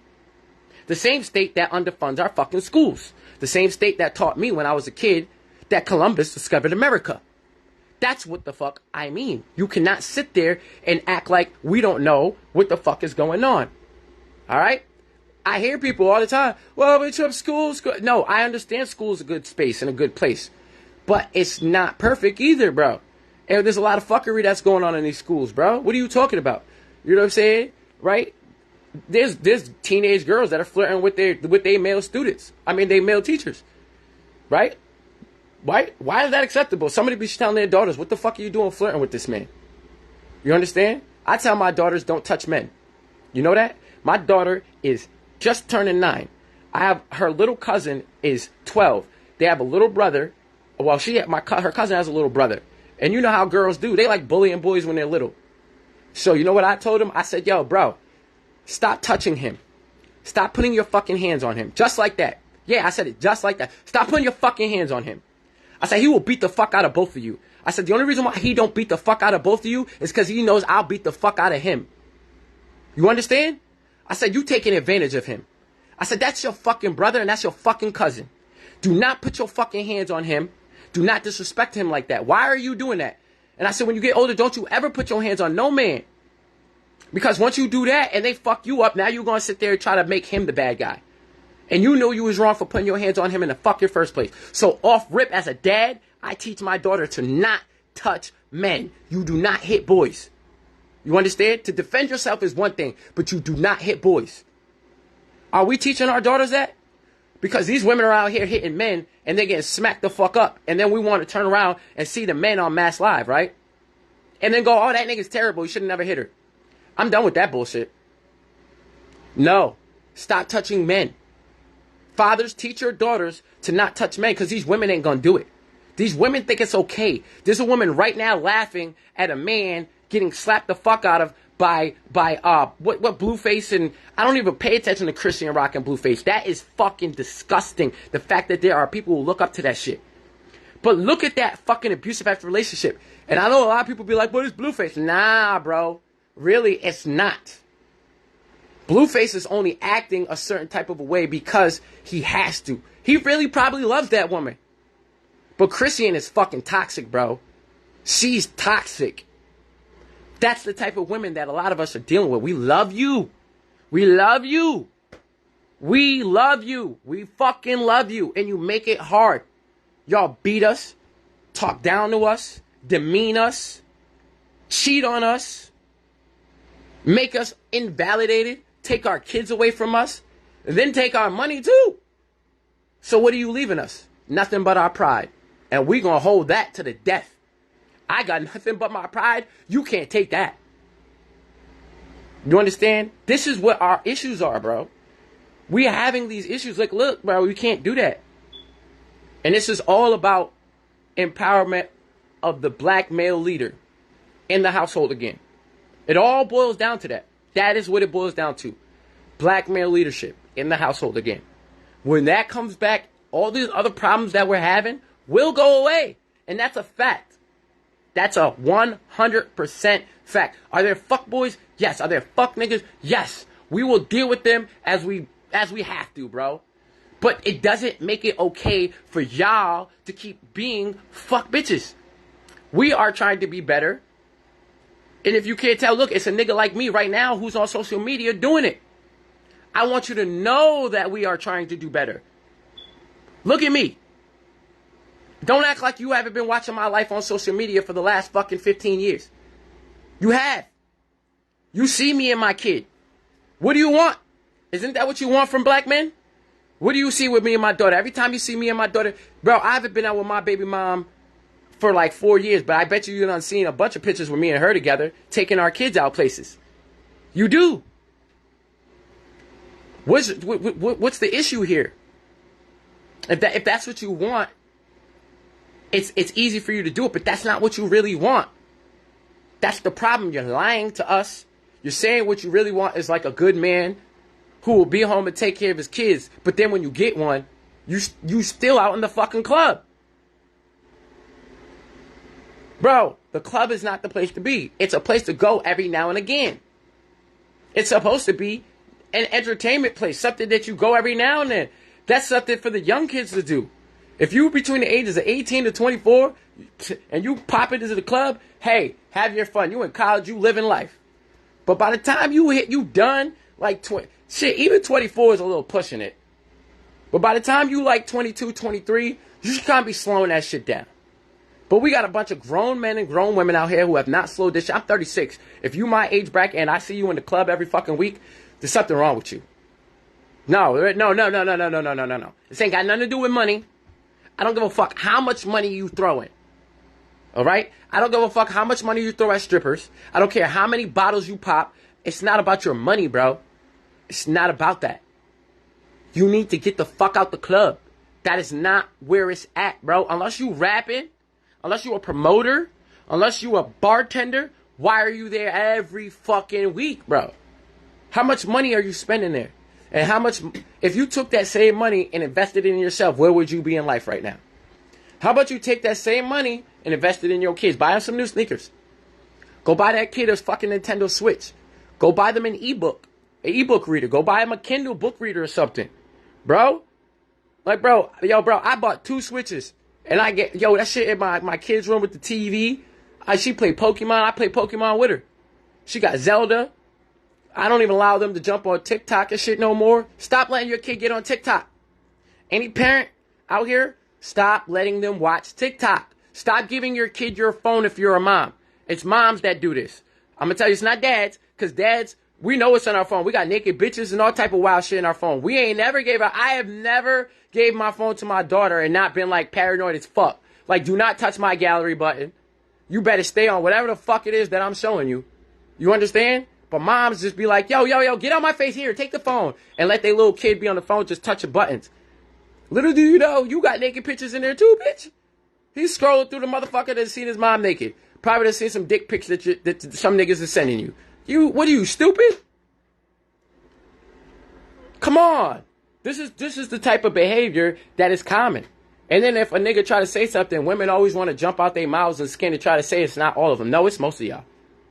I see it. Bro, I'm down at the community center. Bro, I volunteered. Because I had the time and the energy. I volunteered my time and energy to help the kids. You know what?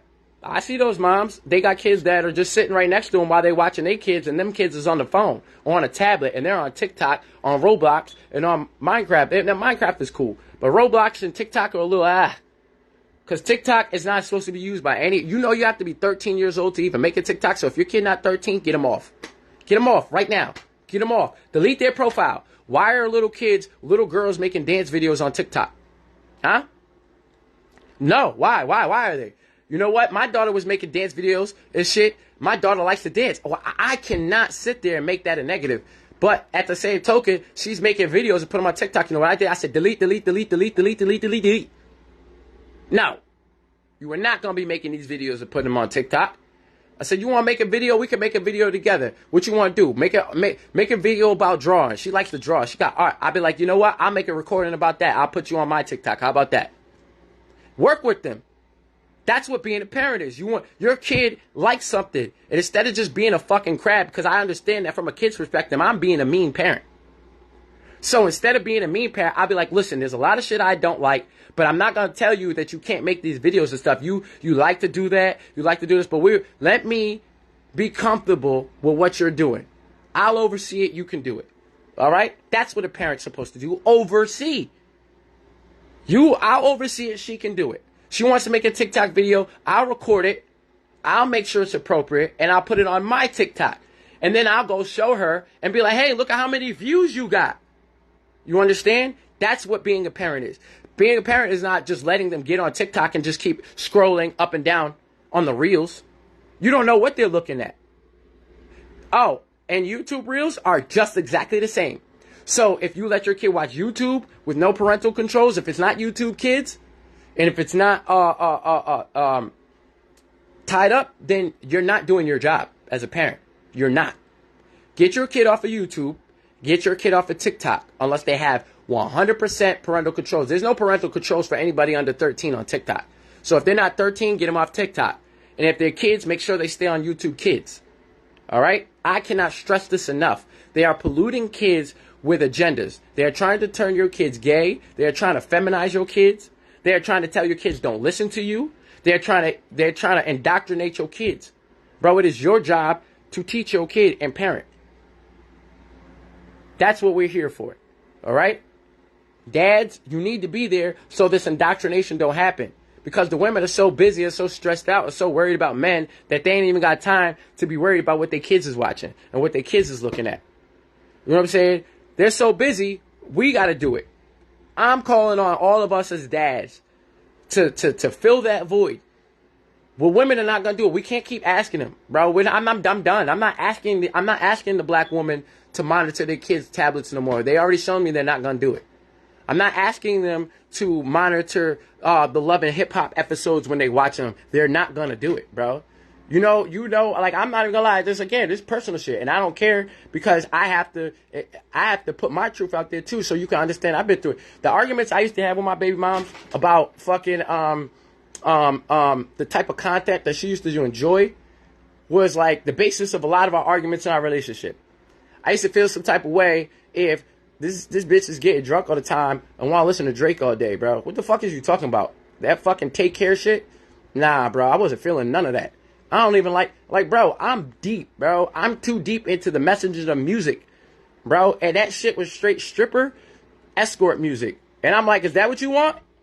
Bitch, what the fuck? Yeah, drunk over here singing this shit all passionately. Fuck out my face. Yeah, I felt some type of way. What the fuck what niggas think, bro? Messaging. I don't like that shit, bro. Go listen to Lauryn Hill, bitch. Alicia Keys. You know, I used to be a dickhead and play Kendrick Lamar at fucking max volume all day. Yeah. Playing positive music. Being a dickhead. Playing loyalty and fucking black love music. And that to me, that's not even being a dickhead, but I knew I was being petty. You know what I'm saying? Because I didn't want my household to be under that type of influence. I got a daughter I'm growing up. She's not going to grow up thinking that the Drake way of things is the way of things. And a lot of you niggas out here really think that's cute. That's why I'm on Drake's neck all the time. That's why I'm like that. Because the type, like, bro, first off, he doesn't claim being black. He claims being Jewish. All right? So let's get that out the way. And their plot is to feminize us. You know what I'm saying? And Drake's a whole female. All right? Drake is a whole female, nigga.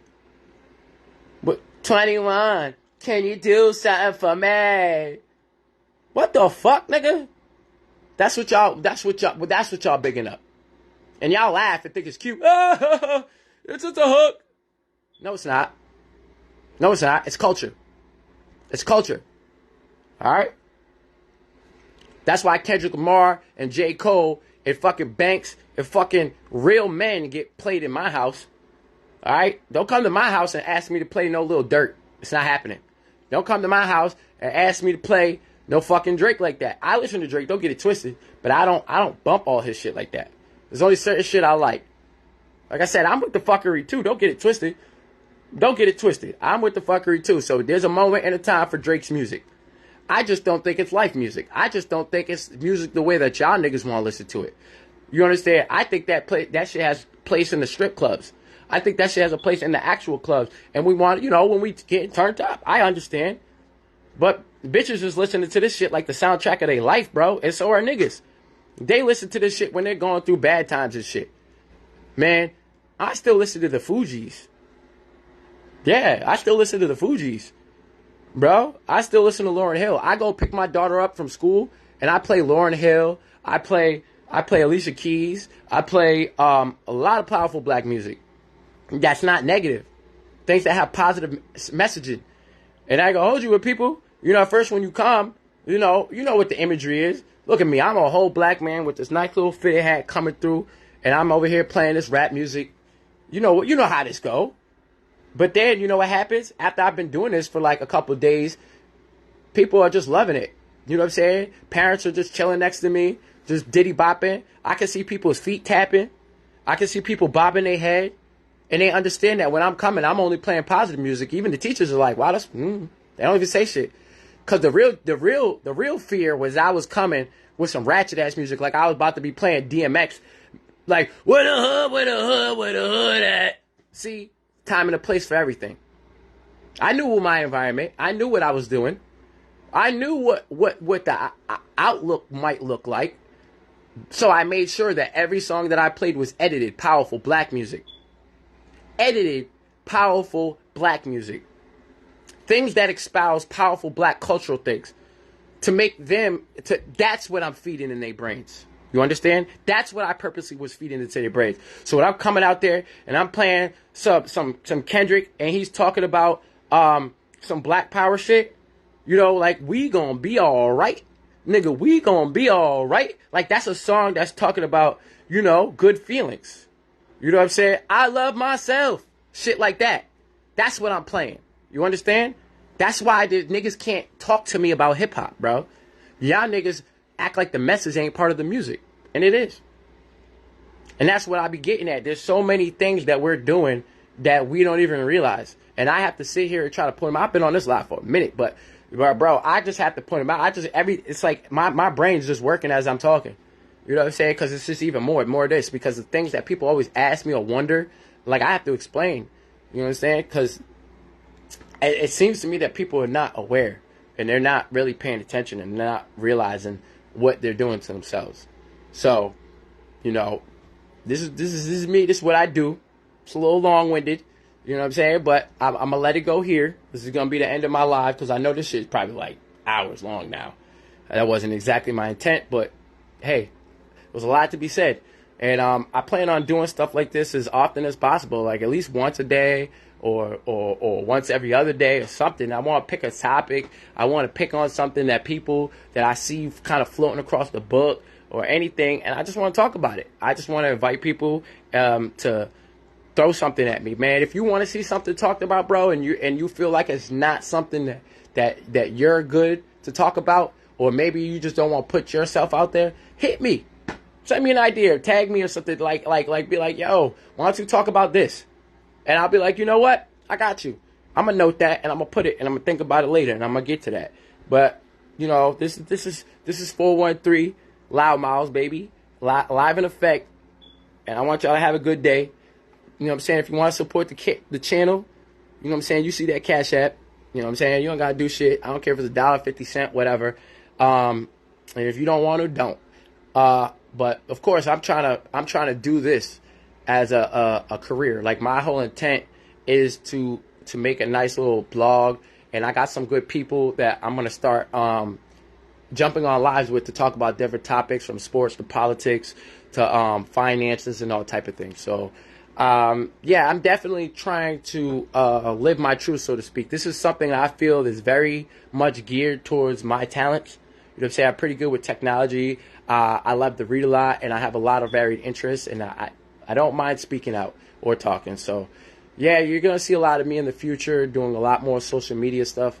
And, yeah, like I said, you'll probably try to see me getting some video game lounges, tournaments and stuff like that going too. Because like I said, I have a lot of interests. I love animals. I love nature. I love video games. I love reading. So a lot of the things that you're seeing me try to do in business have to do with my loves and interests as a child that I grew up and never outgrew. So, yes, I'm trying to write a comic book. You know, my boy Brian Bracy, shout out to you. He put out a comic book in Springfield. Motherfuckers, go buy that shit, bro. Wait, hold up. Watch this. Because I love everybody, right? And let me see where that fucking shit at. Where did I put it? I support everybody. You know what I'm saying? Where my man shit at? Where he put it? Oh, I must have put it somewhere. I tucked it away somewhere safe. Because I just had it out the other... Oh, here it is. Look at this real quick. While I'm still here. It's my boy Brian Bracy, right? You know what I'm saying? I just want y'all to see that, bro. He made a comic book, bro. And right now I know he a little busy, but I be on his back. Yeah, I be on his back. I'm in his inbox like, nigga, don't stop. Don't stop. I know he got his own shit going on, but I'm going to keep encouraging him. I'm doing it publicly, too. I'm going to keep encouraging him because this is what I'm trying to do. You know what I'm saying? Like, but he had enough in him to just go with what he had, and I'm still so anal with myself that it's like I just need to put shit to the paper. Like, look at this special edition version, metallic cover. You know what I'm saying? Like, look at this shit, bro. Look at this. I just want you to show this. This is Brian. This is Brian Bracy, man. Go if he still got some shit for sale, bro. Buy that shit, man. Support this man. You know what I'm saying? Encourage this man. Let him know that his shit is what it is. This is the shit we need to be doing as a people. You know what I'm saying? Like, look at this, bro. This is creativity. This is original. This is new. You understand? This is what we need to be doing. You understand? Like, yo, I'm trying to catch up. You know what I'm saying? I want to get mine out before Comic-Con comes this year. And anybody else who's doing some good shit, if you got something that you want to sell, something that you want to market, hit me. Right now, I don't got thousands of views or something, but you know what I'm saying? Throw me like $5 or something for right now. Maybe one day I'm going to charge some crazy prices something for some ads. But you want me to talk about whatever it is that you got going on. You want me to put a drop for you. You selling some clothes. I don't care what it is. You do haircuts. You do whatever you do. Hit me up. I'm looking for advertisers, and I know niggas need advertisement. So I'm cheap. $5, $10 will get you a lot, bro. I'll post you. I'll put you on my Twitter, my Instagram, my Facebook, and I got over 2,500 friends on all my social profiles. I will make a post with some music on my TikTok and all that and put you out there, man. We work together. We all good. So, yeah, I'm going to be out here trying to get advertisers and shit and people to endorse me because I'm really, really, really, really, really trying to make this stuff pop. I've been talking about it since the summertime, and I've been slacking on myself. So, I'm out here now. So, again, if you want something, hit me. Have a good day, y'all.